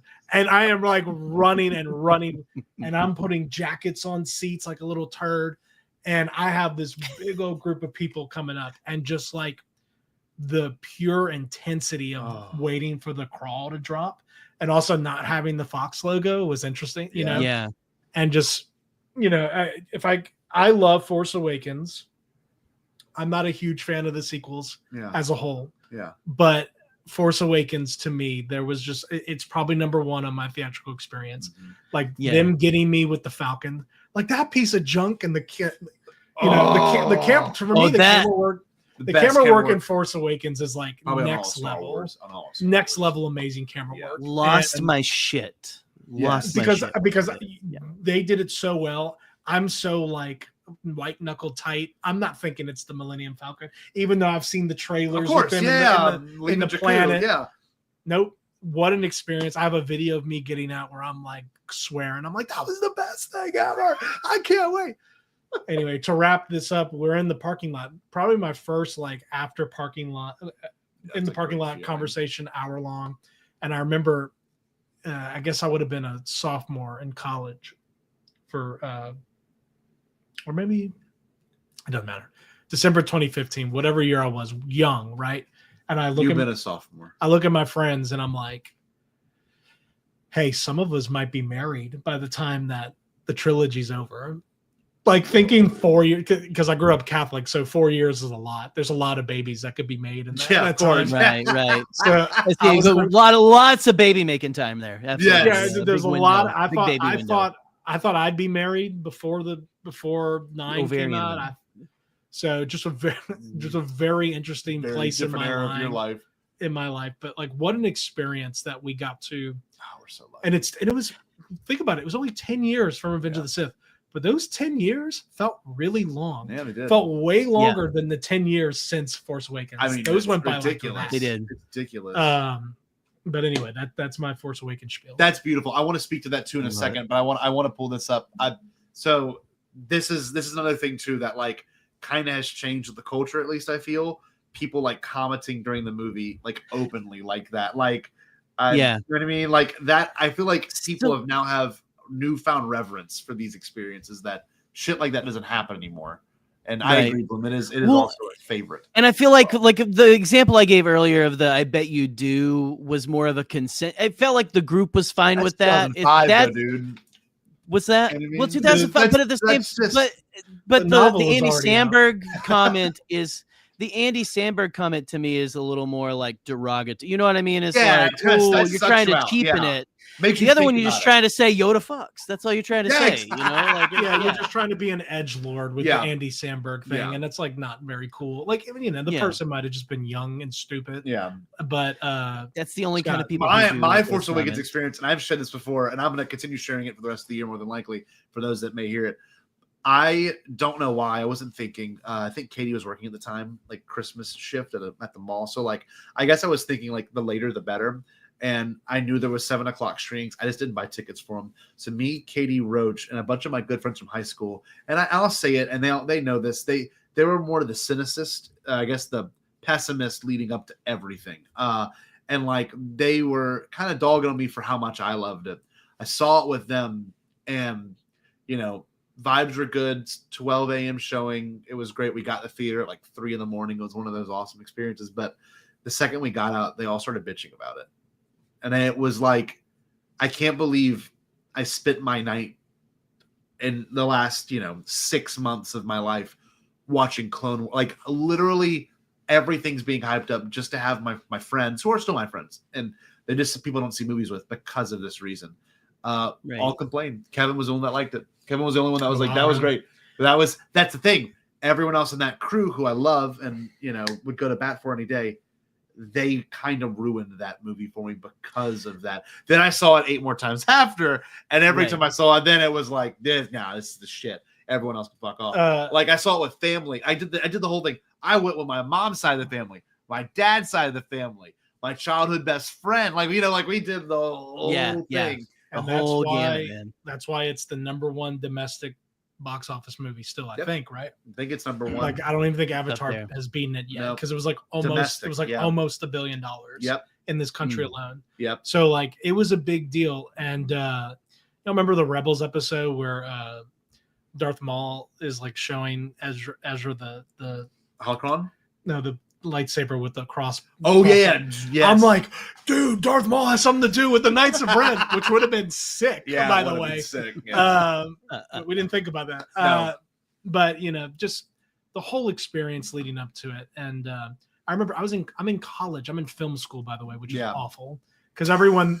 Oh yeah, I'm cynical about it too. I'm literally in class like we're about to go out for Christmas break or winter break, and I'm like, who all got their Force Awakens ticket? And basically, like, what are you talking about, bitch? Loser? Like, essentially, like, I'm like, oh, like, nerd. I guess I'm like, oh, I guess we're I'm in like school for film. Like, I didn't realize how much, and I'm a cynic, honestly. Like, if I'm being honest with you, like, just naturally, sure, inherently a cynic, but just something that pulled the childhood out of me, and it was for me. I don't think anything has quite done it like that, and I'm hoping. No, because we did Force. I did Force Friday. Didn't you do Force Friday as well when they did the merch drop? I don't think so. Katie and I did. We went all the way to Harahan, to the Target in Harahan in New Orleans. We went from Hammond to New Orleans, 30-minute drive. But we did because that was the only place having it, and like pretty much all of southern Louisiana. So we drove all the way to go drop the toys, and I bought my collar and lightsaber. It's a really beautiful memory that I really fall back on a lot. It's like we had just started dating. It was like such a good time in my life. But no, Force Awakens. Do you have anything you want to speak to that? I know you've got your story if you want to share. I mean, the only thing that I'll add to, I guess I don't know if I've told this part. So I went to see it. It was me and my ex. I got a cold in the middle of the movie. Like like one of those the cold formed in my like sinuses as like Han Solo died.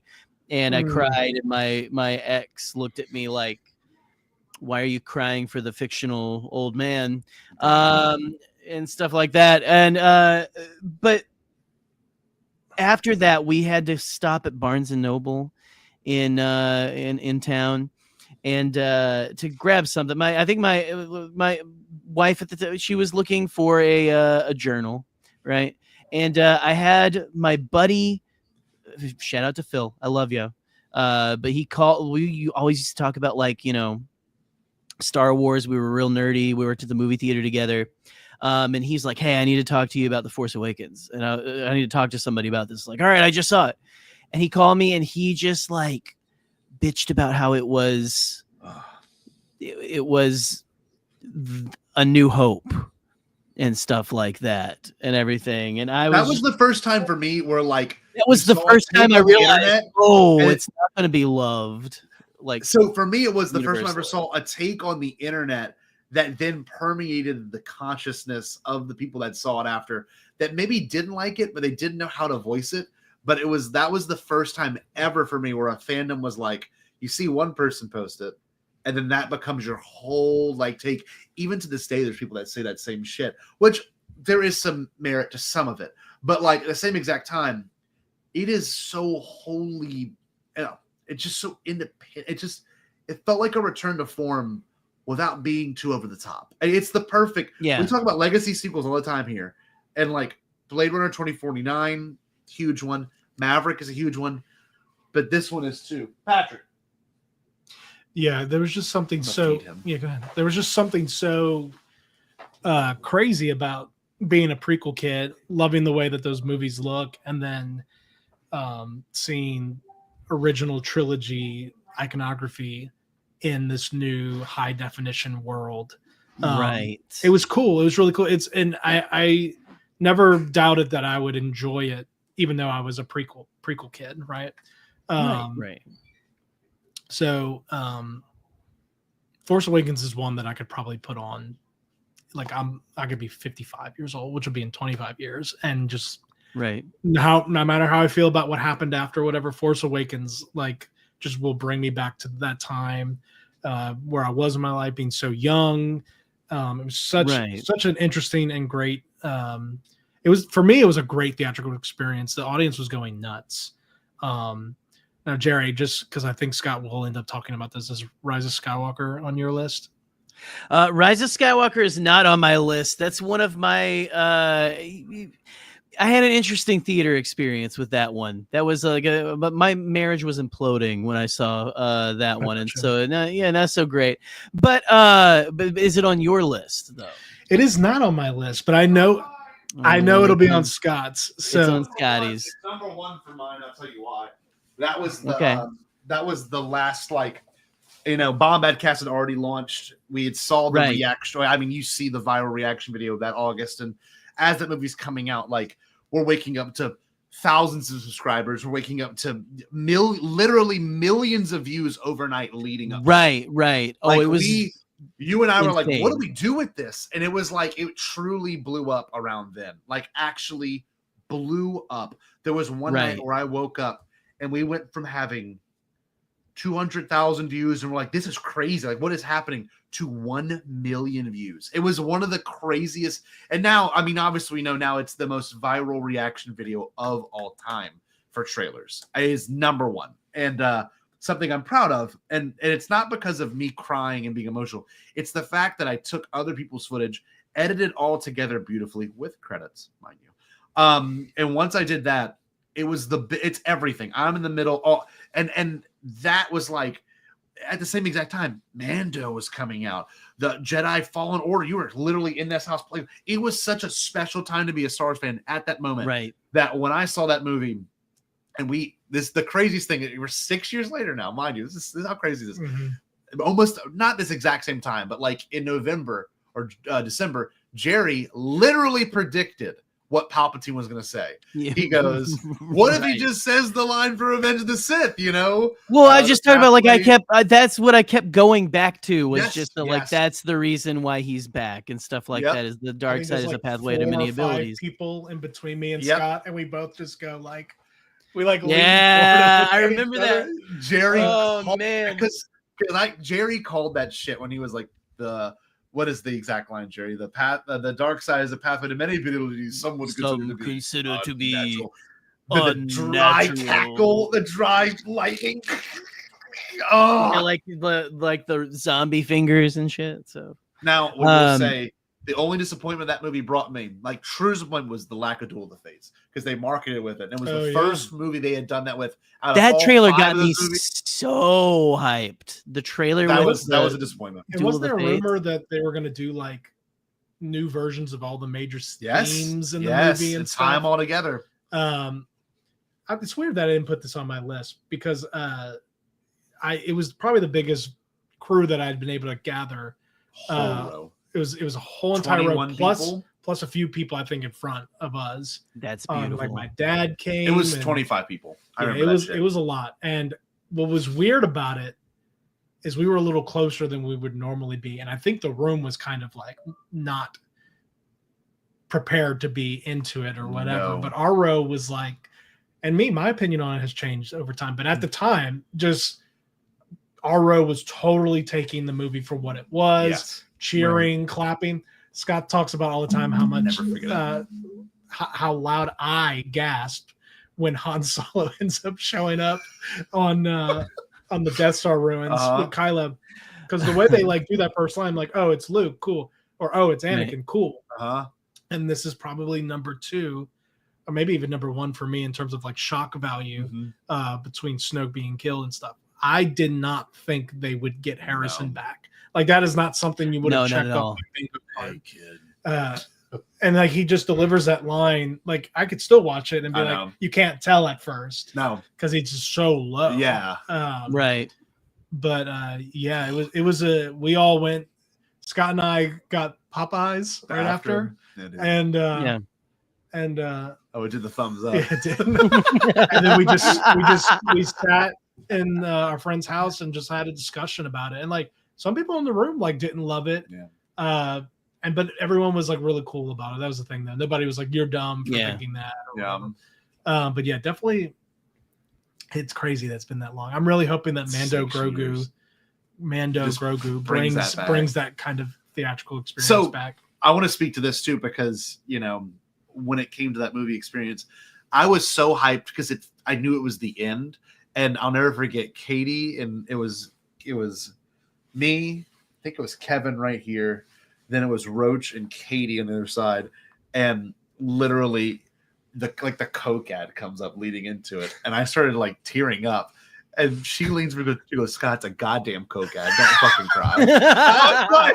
Because it was the anticipation, like, oh my God, the conclusion of this huge part of my life, like all of my college years have concluded at this point. I'm already an educator. Like, this is such a huge emotional buildup for me, And it was also the last of like Endgame had come out, Game of Thrones. No, Endgame. No, you're right. Endgame had come out. You're right. It was this year of like culmination, and it was the last one. I remember he was crying so hard that in the car to get Popeyes, I had to tell him what Luke was telling Rey. Oh my God, because the Luke part ended me. The Yoda's theme.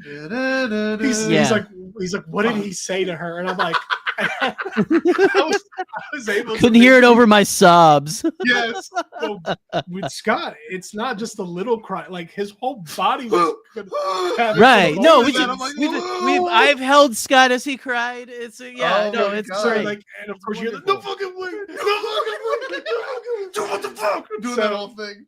We're in the car, and I'm like, oh, Luke said this, and Luke said this. I like somehow knew all the lines.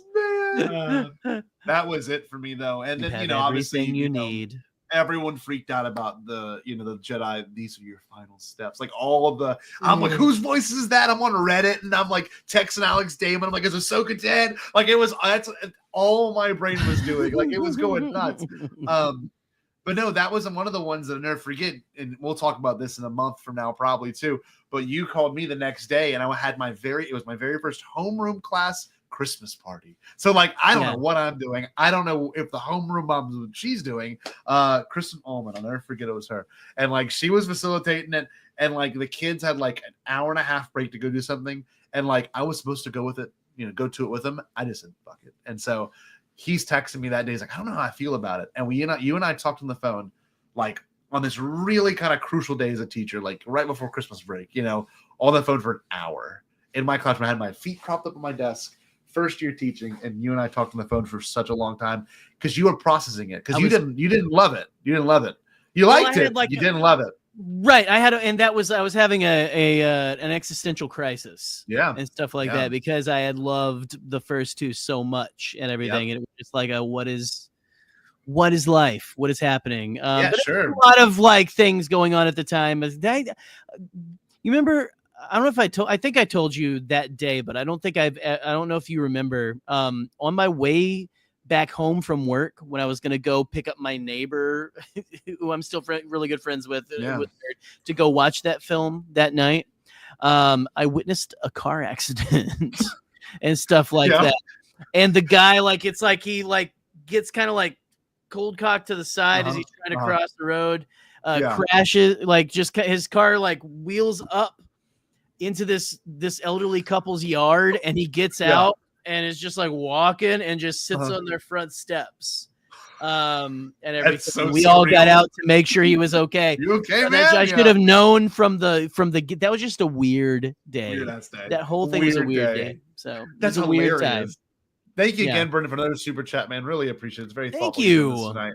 No, I agree. That was one of the ones where like dun, dun, and then like right when it, dun, dun, dun, dun, dun, and I was like, wow. Because I thought they did it, Ray going back to Tatooine, and then you saw all the, I mean, say what you want about the movie. The takes of like, does she live on Tatooine now? Was these that nothing made me more mad. And then that video came out. It's not like she went there with a space. She went there with a fucking spaceship. Of course, she's gonna leave. See the Falcon fly in, man. She doesn't crash it into the farm. Like, wait, hold on, y'all say that now. But at the end of Jedi Starfighter, Ryan Gosling flies to Tatooine, and she comes out of the house, and she looks just like that. Those people are gonna be like, "I told you, I've been here for 10 years." That's hilarious. No, we can say what we want about this movie. We got to keep this thing moving. Does anyone else have any other ones they want to throw in here? Because I've got one. We can get through some. This is one that you were at with me. I think. Okay, let's do it. I got three left, but I got three good ones left. Once Upon a Time in Hollywood was a theater experience for me that made my list. Yeah, that was great. I was a big Tarantino guy. Pulp Fiction was the movie that made me go, "Oh, movies can be more than just like A to B." Yeah. So, and I don't think I had seen a Tarantino film in theaters up until this point. Like I was late on a lot of the stuff. So I think we saw it together. I think there was also. I think you saw it first, and then you were like, because you couldn't make it to the first half of the movie, but you were like, "I'm gonna come for the last like hour." Oh, that's right. It was the first time we ever did that, which is something he kind of doesn't do often anymore. But he used to do like, "Yeah, you go, you're gonna like it, but I'm gonna show up in the middle." And he showed up right in the middle. And so the movie's like it's not super like. I wasn't very drawn into it until I kind of fell out of it whenever he's talking to the little girl about acting. I didn't feel as drawn in, but once I love that scene. Rick Dalton has the flip. But that's the thing. When the flip happens and he becomes a better actor, and that was the best acting I've ever seen in my entire life. And then he's like, "God damn it, Rick Dalton!" He's doing that's like, okay. And then they go to Spawn Ranch, and like that movie. That movie is very much like when you get to the midway, everything you've watched is starting to pay off. I just dug everything that he was doing. It was like a guy who earned making this movie.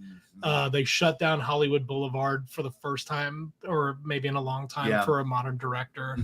The movie is just like. I think there's a reason he like canceled his last movie. Like he just loves it so much. Yeah. And then in the last like 20 minutes, it just goes like super Tarantino. Yeah. And I remember watching his reaction, which was just hilarious because I knew what was going to happen. Where Brad Pitt's beating the shit out of like New Hollywood. Yeah. Essentially, like all these actors who are like huge now. Yeah. Yeah. So that's got to make my list. That was such a great experience. Great point. New Hollywood. You're so right. All those actors, they're all huge now. They're all huge. Yeah. All huge. And Tarantino put them on the map. In terms of like public. You know, Yeah. they did the work. Wow, but- that's such a good Yeah. point. No, I didn't even consider that because they are all now humongous. Even Uma Thurman's daughter. yeah, Maya Hawke. Maya Hawke. Like that's Maya Hawke. such a good the point. girl who just won Best Actress. Yes.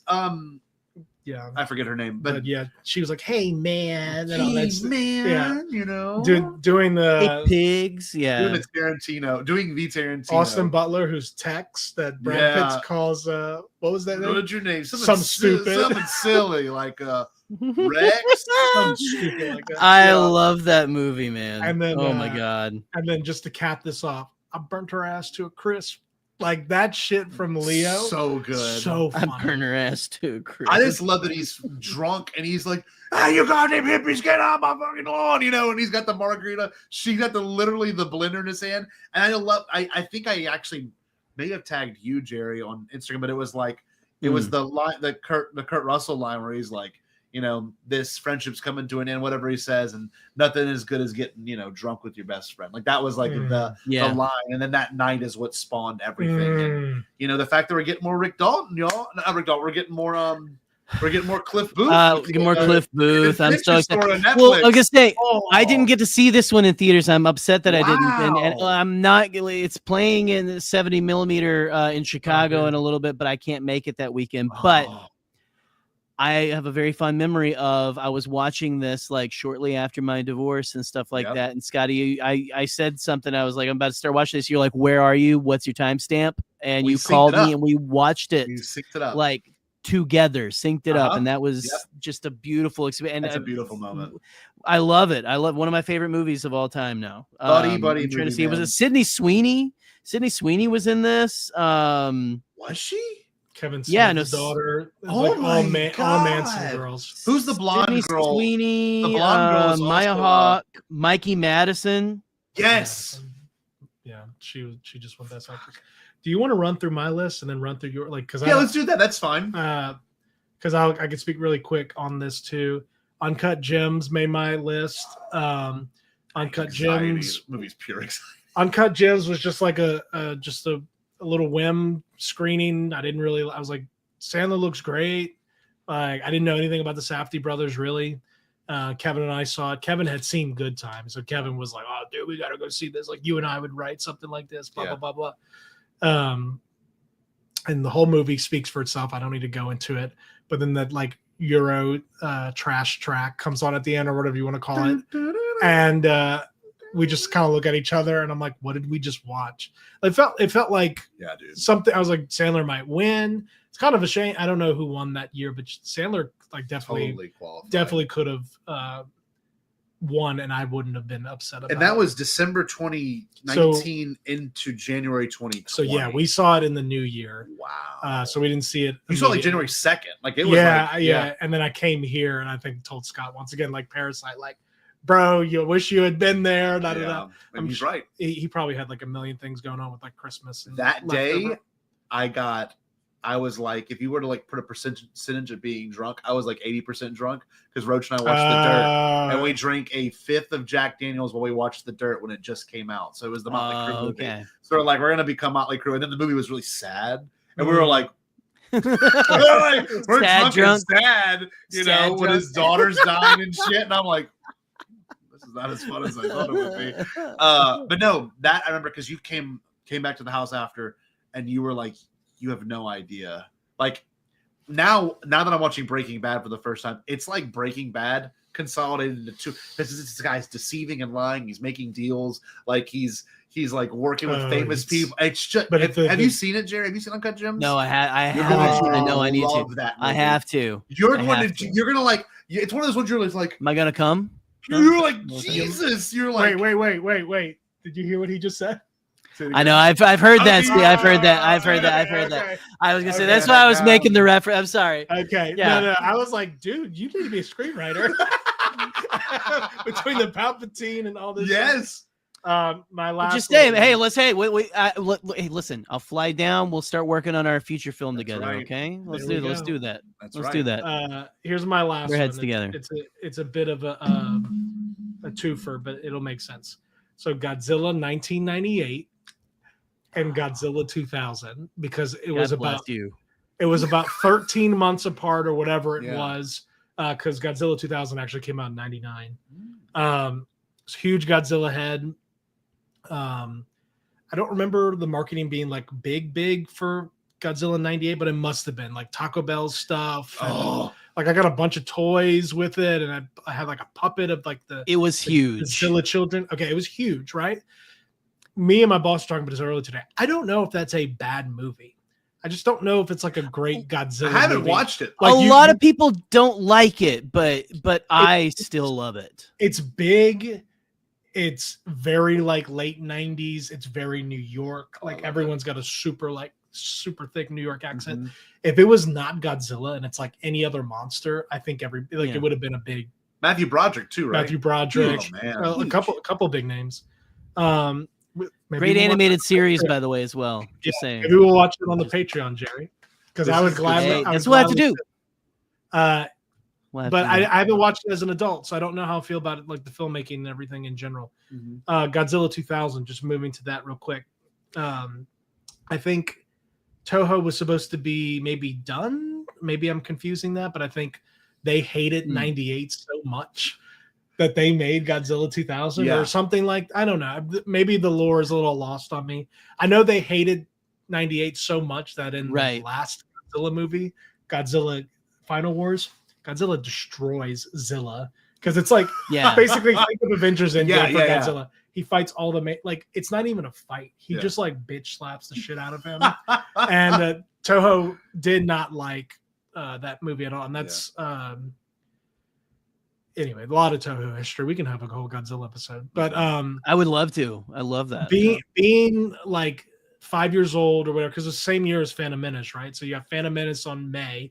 And I think Godzilla 2000, like a few months after that, we saw it at which is now an AMC, the Palace in Metairie. Oh yeah, that's a good one. Like the one that's like on the highway. One. Yeah, that's a good one. Yeah, we went late. I remember being late. I remember being a little tired. And to me, it just blew my mind. They played it like 3 years ago in Cinemark, and me and my dad went. We both fell asleep. It's long, if I remember right. Is it long? It starts off Spielbergian, like the very Spielberg scene, Godzilla 2000. You'll be into the first scene, and then it's just a lot of like slow stuff, and then the fight at the end is really amazing. Yeah, right. But I like wake up like during the second act, and I look at my dad, and he's asleep too, and I'm like, oh shit. And I'm like, it's like not on A-list. I paid real money for this. No way. And I'm like, dad, wake up. He's about to fight Orga. Oh my God. But anyway, so that's awesome. That's my stuff there. That's good. That's beautiful. Yeah. I've got a few that I could share real quick too. There's one that is number one that's very special for me. I saw Poor Things with my buddy Connor in theaters, and y'all know Connor. He's been on the Bombadcast for years. Con Man JFO, one of my favorite people. But Connor, and this is why I love Connor, and I know there's friends of ours watching that know Connor as well as I do. I go to DC for a friend's wedding. I meet up with Connor, and we're like, what are we going to do, man? And I don't know, let's go see a movie. So this is one of those classic, like, we'll just walk around and we'll look at our phone before and decide a movie. He goes, man, we should go see, I can't do a Connor right now. We should see, I can't even do a Connor. What am I doing? We should see Poor Things. That's it. And I'm like, why? He goes, oh, it's a period piece. I'm like, okay. He had no idea what he was talking about. Mm-hmm. Classic Connor. Had no clue he was talking about. So the options were, and I told you this on the phone the other day, Godzilla -1, where I told him, like, Connor, this is the best Star Wars movie they've ever made. That's what I was telling Connor. Like, Godzilla, that is the best Star Wars movie ever. Godzilla -1. It's one of my honorable mentions. So I'm like, we can either see this or this Poor Things Emma Stone, whatever movie. Had no idea about the director. Had no idea this movie was going to be one of the weirdest movies I ever saw in my entire life. But it was great and had great social commentary. It had a great creation. I like Poor Things. All of it was amazing. Beautiful movie. Didn't it get an Oscar? Pretty sure it did. Oh, yeah, she won a couple. Yes. One Best Actress. Deserved. Amazing movie. Social commentary was amazing. And we left that movie. And we did Bombadcast that night, and it was such a weird night. And then, kid you not to make it dark, my sister dies the next day. So, like, it was like 24 hours of just like a bizarro life Isn't incidents. it crazy and, how I that think just it's like deep. sears these into Boom, your boom, mind, boom, you boom. know? And I'll never forget watching it because Connor and I watching it, and I'm like, I can't get up. Like I'm so drawn in right now, but it's still so weird and uncomfortable. And she's like fingering herself at the table. I was like, this is like, Connor, what did you do? Like I kept telling, what did you make us go see? And he's like, man, I don't know. This is crazy, you know. But like that's a good one. My other one I can mention. This is a very personal one for me, and I think you'll have a similar story. Maybe Guardians of the Galaxy 1. All the trailers leading up to, I'm like, this movie's gonna fall. I'm like, this is not a good movie. They've got the cool, badass slow-mo walking scenes. This is a circumstance movie where it changed my life. First week of college, live 45 minutes away from home. You got no mom, no dad telling you to do. I'm living with my friend Aaron and our other buddy Bryce, who's sleeping on the floor. And we're like, let's go see this new Marvel movie. You know, we saw all of them leading up to it. And we sit down. In the beginning of it is, you know, the Peter Quill mom has cancer scene. And I, at that time, wasn't much of a cry. Like I hadn't developed that part of me yet. But I cried that time, right? And I had Bryce next to me and Aaron next to me.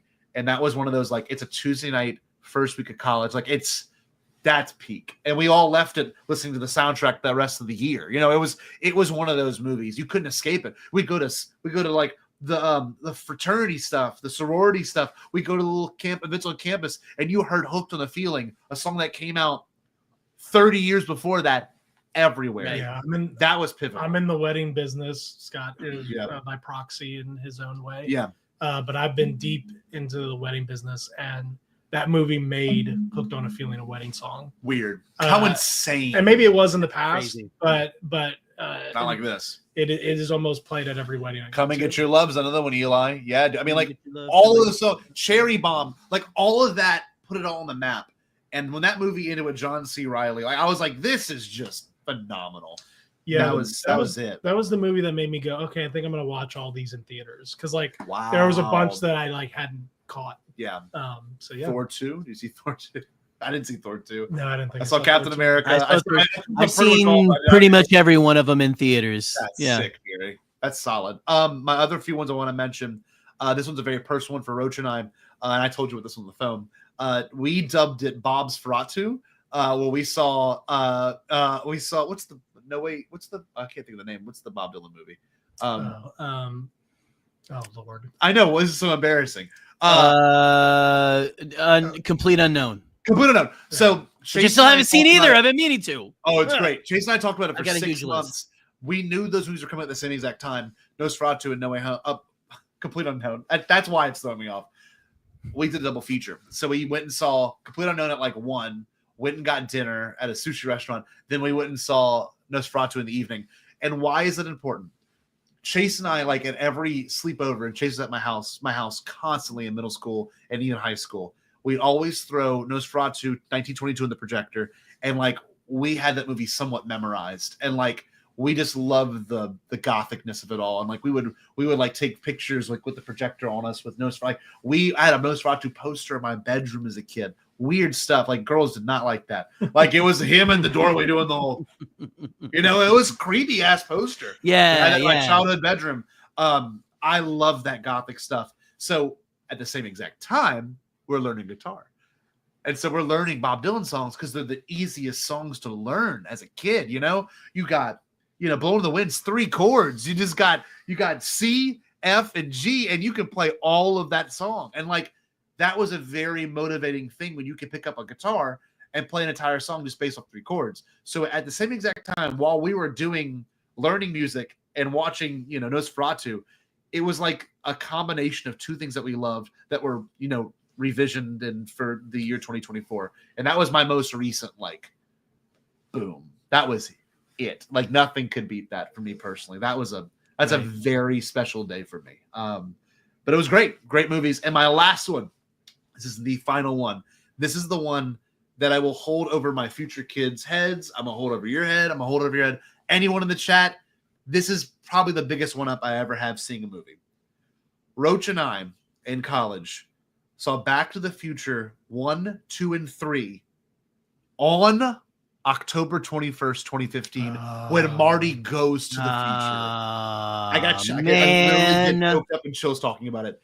Seeing them like go to the that was, you can never do that again. That is it. Yeah. Right. That is it. And they like literally did one ended two big, like it was like they had the credits and then immediately the next one started. So we sat there. I had to run to the bathroom during like the very middle of one. Like it was like that was it. Because we are in the theater the day that movie came out. That's number one for me.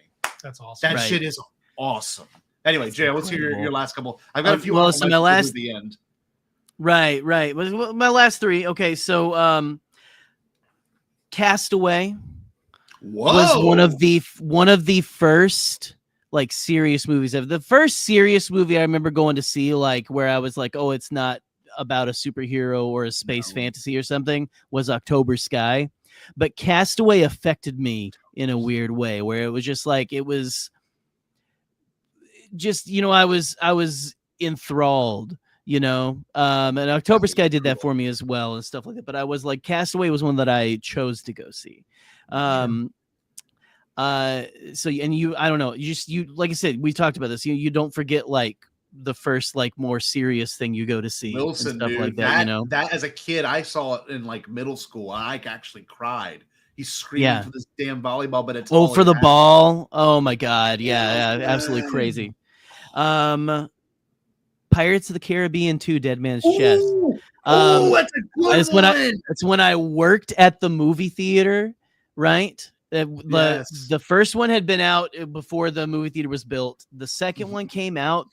And that was back in the day before, like, so they would do a Wednesday or a Thursday night, like watch it to make sure, like the projectionist would watch it to make sure it was good.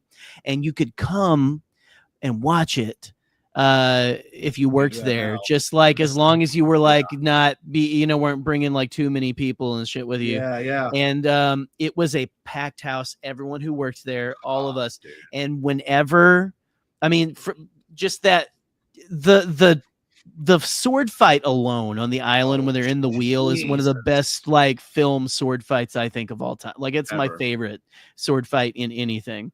To the very end when and all these people we'd like all been hanging like this was a small family. I'm still friends with a lot of these people and stuff. Awesome. I don't get to see them again, but we all, because we all loved movies and stuff like that. We were all hanging out all summer, like doing pool parties and watching movies at each other's houses and stuff. And man, whenever Barbossa walks down those stairs at the end of that movie, it like we like all went, lost our ever loving minds. Yeah. That is the best one of a screening I did with those people before, like we showed the public and stuff, watching it the night before to make sure the print's okay. It was a print, right? It was like still filmed at the time. The only other good night was when we watched, and I'm not a Fast and Furious person, but we watched Fast and Furious Tokyo Drift, and then we're drifting our cars at 3 a.m. in the parking lot. That's fire though. And it was so, just like all like, oh yeah, look at us, I got a great pirate story that I've never told you. This is amazing. Go for it. So Barbossa happens, right? That whole scene, movie wraps up. And as a kid, I'm like lifted. Like it was kind of like, Empire. It kind of had that same effect. Like you could do this, sitting like 4 rows in front of me. Shit you not, Nick Saban. Oh yeah, dude. The Alabama, head coach. Obviously, at the time, LSU's head coach. Okay. I mean, like this man's now like a correspondent for all of Sports Center. Like this man is like one of the most important football coaches of all time. And it happened. My aunt's like, go talk to him. And I went up and I said, I'm like, Coach Saban, and he's with his kids, and like he gave me a fist bump. I'll never forget that shit. Of all people, Nick. That's crazy. Saban. Just because it was a Tinseltown. Like it was like it's the theater that like has now been completely demolished into Topgolf. Like the screens, there were some of the biggest screens I've ever seen in my life. Even as a kid, I'm like, but that's my one of my weird little stories of seeing movies, but I never forget as long as I live. People need to watch the trilogy. It's like slept on. Oh, it is slept on. People 100%. Pirates trilogy, the first 3. beyond, but Yeah. the first 3 are like really, really solid. Remarkable. They're very solid. If you just take them for what they are, which are like, it's not full on camp, but it's like, I don't know, it's like a weird 60s movie come to life adventure. Better. Yeah, It's adventure, magic, weird. Yeah. Close to Indiana Jones. It's in so terms of its high tone. res. If that makes It any was sense. the Like, in the movie, closest to Indiana Jones at the time, too. Yeah, absolutely. Kat and I watched it recently. It's great. Oh, really? I need to rewatch them. They're so fun. I look. Dead Man's Chest is my favorite of, I think, the trilogy. But like, it's fantastic. And then my last one. I was not into. What's that? Is this numero uno? Is just one of the well, ones? this is just the last one I have on my list because I've gone like all over the place tonight. So I had my best friend, like from kindergarten till a couple years after college, was super into these books. I was not super into fantasy. I didn't really realize that Star Wars was fantasy back in the day. Sure. But I had never read them because again, I'm a plebe heathen, and things like that. I'm thinking. Yeah, I was gonna say, yes, you got it. Begged me to go watch Fellowship of the Ring, and I was like, all right. And he's like, it's 3 hours. I was like, okay. So it's almost. So we go and we sit there, and I was entranced the entire time. It flew by. It was done from then on. I was all about it. I'm like, I can't wait to go watch the next one because it was the first time they were like, we're releasing one a year. Boom, boom, boom, and stuff. And now they don't really do that much anymore and stuff. I mean, since we've had a lot of since COVID and different things like that. Yeah. But like just to have the boom, boom, boom every Christmas, you have one of those Lord of the Rings movies releasing in the trilogy. That was a magical time. And I was like, that was when for one Christmas, I begged my parents to get a DVD player home theater system and stuff. And we got that with like the speakers and everything. And the first thing I threw in that thing was Fellowship of the Ring. Yes. To like hear like the, and I mean, I'm watching like the Shire stuff but I mean like I think I skipped right to the scene where they are in Moria and the orcs and the troll are about to come in. Right. Just, I don't know, man, that was something that taught me that, again, it opened up that fantasy world to me where I was like, it's a genre that I'd never really given a chance before. Yeah. And now this is incredible. It made me expand my horizons. Yeah, dude. That's beautiful. I had some honorable mentions and Nat made it. Him and I saw the trilogy together in theaters, the 4K versions. Then I didn't tell you this. They did the extended editions like last year at this time. I tried to. I saw with Troy Jaro. Me and my cousin Troy saw all of them together. And I'm not gonna lie to you. Take advice from your friends, and they say, don't take all the spice melange. I did it. Don't. The horrible idea, because the ring wraith scenes are way more intense in the special the extended cut. Yeah. I was like, I don't want to leave so bad. Like, I'm so freaked out by this movie because it's like, and like, it's like the extended edition of like, I almost said Erewhon. What's Aragorn? Tyler? No, Ella Tyler's. Arwen. She's like, it's Arwen. Like 4 more minutes of Frodo, like. And I'm like, this is too much. And then he's like he had some bad he got some bad PCP or something. Yeah. He got some fentanyl. I'm watching this. I'm like, I'm Frodo right now. Like, this is not good for me. So the spice. Oh, bro! Whenever Bilbo goes, ha! Yes, that didn't freak me out as much. The part that was like, I was like, I'm so checked out. Like, I'm so freaked out. I did not take anything else. But the part that freaked me out the most was whenever oh God, now I don't know why I'm blanking. We've talked so much tonight. Not the queen elf. Oh, but I can't think of her name. Galadriel. Galadriel. Galadriel. When she's like, You Frodo Whatever, Baggins. I was like, oh no, this is too much for me. Yo, that shit was not sitting right with Scott Jarrow, because that whole scene's extended too, with the Gimli giving the hair and like she's freaking the shit out. Like I'm like, this is so fucking scary. But that's an honorable mention. Another honorable mention was Beatles Get Back in IMAX. Yeah, that was fantastic. They had because they did the Get Back documentary for Disney Plus, all 3 episodes, 4 hours long, right? So I watched them all my Thanksgiving break. You did too, Yeah.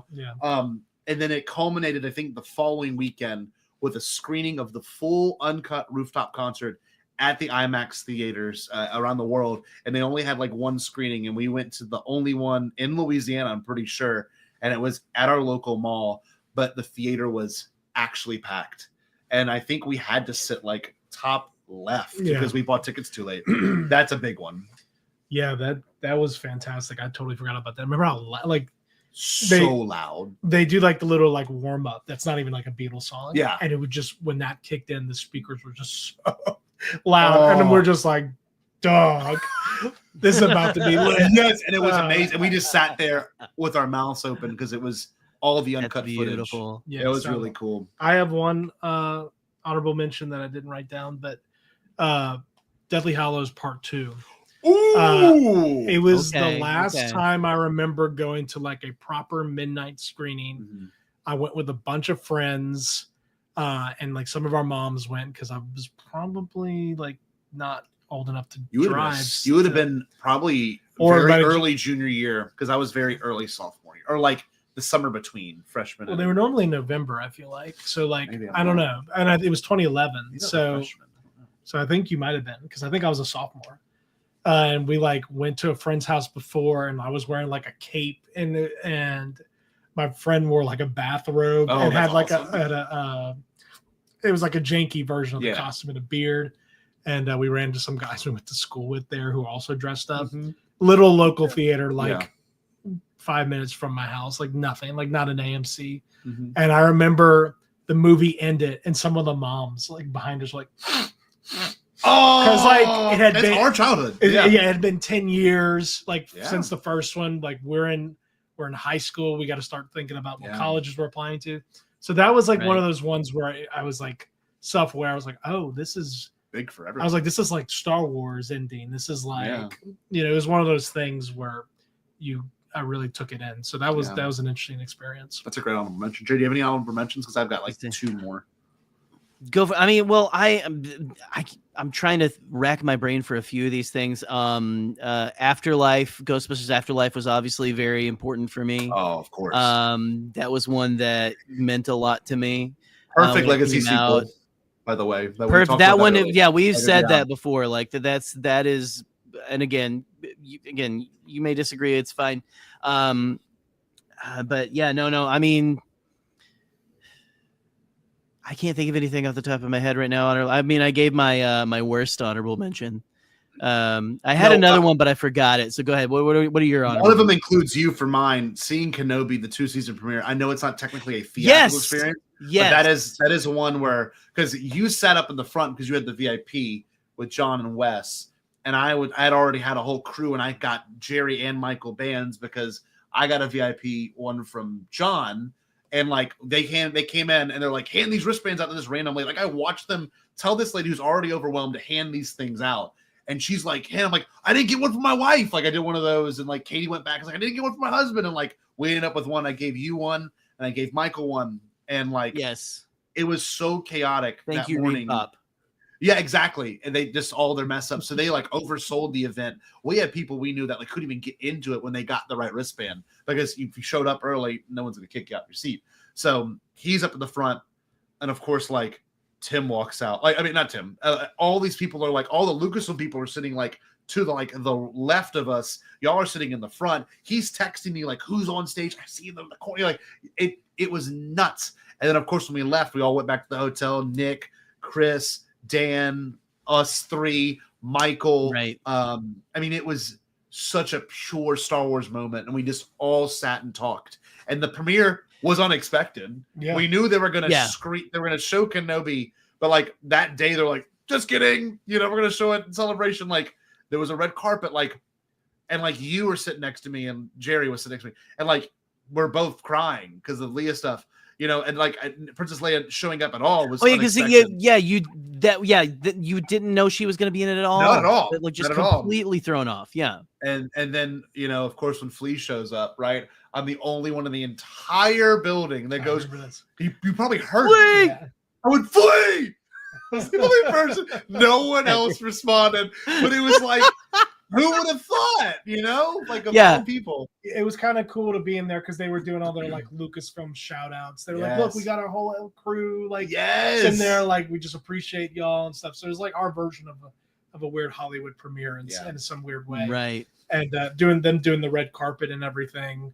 And that was definitely an experience that was not expected. I agree, because we didn't know we were getting it. And funny enough, another red carpet thing. Brian had the privilege to see then I can't really show it on the screen. I got too much production going on. But Brian saw Indiana Jones Dial of Destiny at the red carpet premiere with Holly, you know, when that came out, 2 years ago. So that's another, I mean, to see a movie premiere or a show premiere, that's always something special. Two more I'm going to add. I saw Castle in the Sky for the first time, the Ghibli movie Castle in the Sky with Trey in Chicago, on a 1986 print of the movie. Wow. I haven't seen a movie on film probably in 15 years. I honestly wouldn't know the difference, but seeing it in a music box theater, like at a real like projectionist, real sound, the sounds off the tape, seeing that was actually a pretty pivotal moment. Right. And then here's the last one I'm going to mention. Maul showing up in Solo. That was an experience. Oh man, I'm the only one. I had to explain so much to my parents. I had to explain so much to Katie. Like I stood up like, what? I was like, because that was if you were to put a gun to my head and say, does Maul show up in Solo? Like, you're ridiculous. Like there's no way.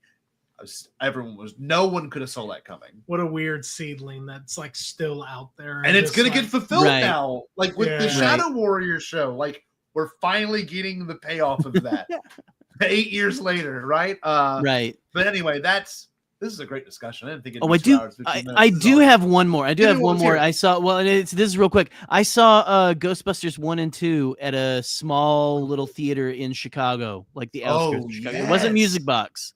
But that was a fun time, like an old school, just like film print. Anyway, and they showed like a bunch of the music videos beforehand. Oh, that's really cool. Oh, another big one for me is they did the Daft Punk Interstellar 5555 screening at the theaters last year, and I saw it 3 times that night. That was awesome. To hear my favorite album like play, over speakers with anime on it. But this is a great stream. I love this. We're back, baby. This was sick. We are so back. So back. 2 hours and 50 We're minutes. so back. The whole runtime of the movie. No. But I'm glad we could do this because this is something that I think is important to reminisce on. Honestly, I was impressed 13 people stayed. I know that's awesome. I mean, this is. Amen. But I think this speaks to the communal nature of people that watch this show. Number one, but also how important it is to see movies in theaters. Yeah, the whole impetus of this was relishing in the fact that they didn't die, like the fact that this experience and like this recollection, because we all might like or dislike a thing, but the privilege of because it unfortunately may die in our lifetimes. I don't want that to happen. I hope not. But I'm hoping that trying my damnedest to not to. Yeah. There's some hope there that like this way to, whether you call it religious or church or whatever, like this is a thing that we as a generation grew up with that we still want to hold on to. It's now our responsibility as like parents and the unks of the world to pass on this tradition, because that's what it is now. Like it was like an American pastime, like drive-ins and bringing dates and that kind of stuff. It's a little bit more expensive to go in movies, but I think I tell like 5 people a year that A-list is like the greatest invention of all time. Oh my god! That like even if you go to one a month, if you're going to the right format, it's worth the money. It is. So, but guys, I made a post about that just to speak to it. I made a huge post about that one time, referring to how important AMC is, like to me, on a personal level. Let me see if I could find it. I saw that because that was Yeah, you and I weren't talking much then. No, I meant what I captioned. No, I explained on a giant post how important it is. I said, I'm telling you, if you or someone you know loves movies and goes to see movies all the time, AMC List is the way to go. I pay $21.94 a month, and I've seen 49 movies this year alone. That's around $265 a year. An average trip to the movies for A-List is about $16 to $20, and that's not even buying a drink or popcorn. If we do the math, your average $16 multiplied by 49 times is an insane amount of $784. I'd say saving $519 is well worth it, just ticket prices alone. And this data isn't even complete. I've got 4 more screenings scheduled into New Year's Eve. Like, I mean, do it, right? If you love movies, get A-List or get whatever Cinemark offers or whatever. We all have A-List, I think, yes. on here, right? Like you say, yeah. So I was an OG. He was. He's like 2017. Like, he is old OG. I have to credit buddy John. I had Shaw. Movie Pass for a little bit. John Shaw had Movie Pass and was trying to get me on Movie Pass, and I was just like, I'm not going to see a movie every day. But he went and saw a movie every day. That's awesome. And so the fact that A-List exists, I didn't know if this was going to. Now we're going to do 3 ads about AMC. Yeah, exactly. No. But like, in all seriousness, I mean, movies are important. Thank you for joining us. I don't know if we can plug next week. Oh, this is important. Next week, for all those that are still hanging out and watching, we're bringing back a Bombad special. I don't even know if Eric's something's coming back. One of these. Something's coming back. I don't know if Eric's ever seen one of these. We're going to give a hint. We'll do Bombad Gaming next week again. But most importantly, we're going to be doing this again. Here we go.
Yeah, close to it. All right, y'all.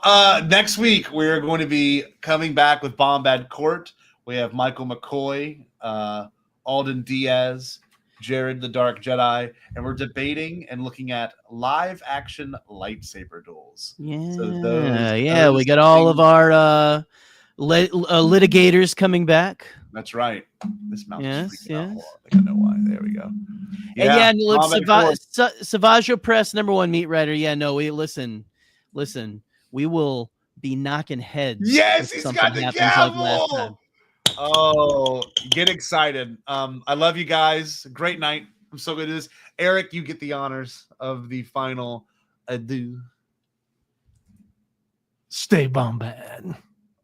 Woo! The right clip. Hell yeah. Sorry, Eric. No, that's all right. Hell yeah, brother. Stay Bombad again. Did you say impossible? Pasquale? Only kidding, Jackie. I've changed my tune because I finally thought of a possible dream that we can all share. What is it? Pasquale? It's a dream about a world when nobody is poor or sick or hungry. Oh, now that's a dream we can make come true. I'm gonna make a change for once in my life.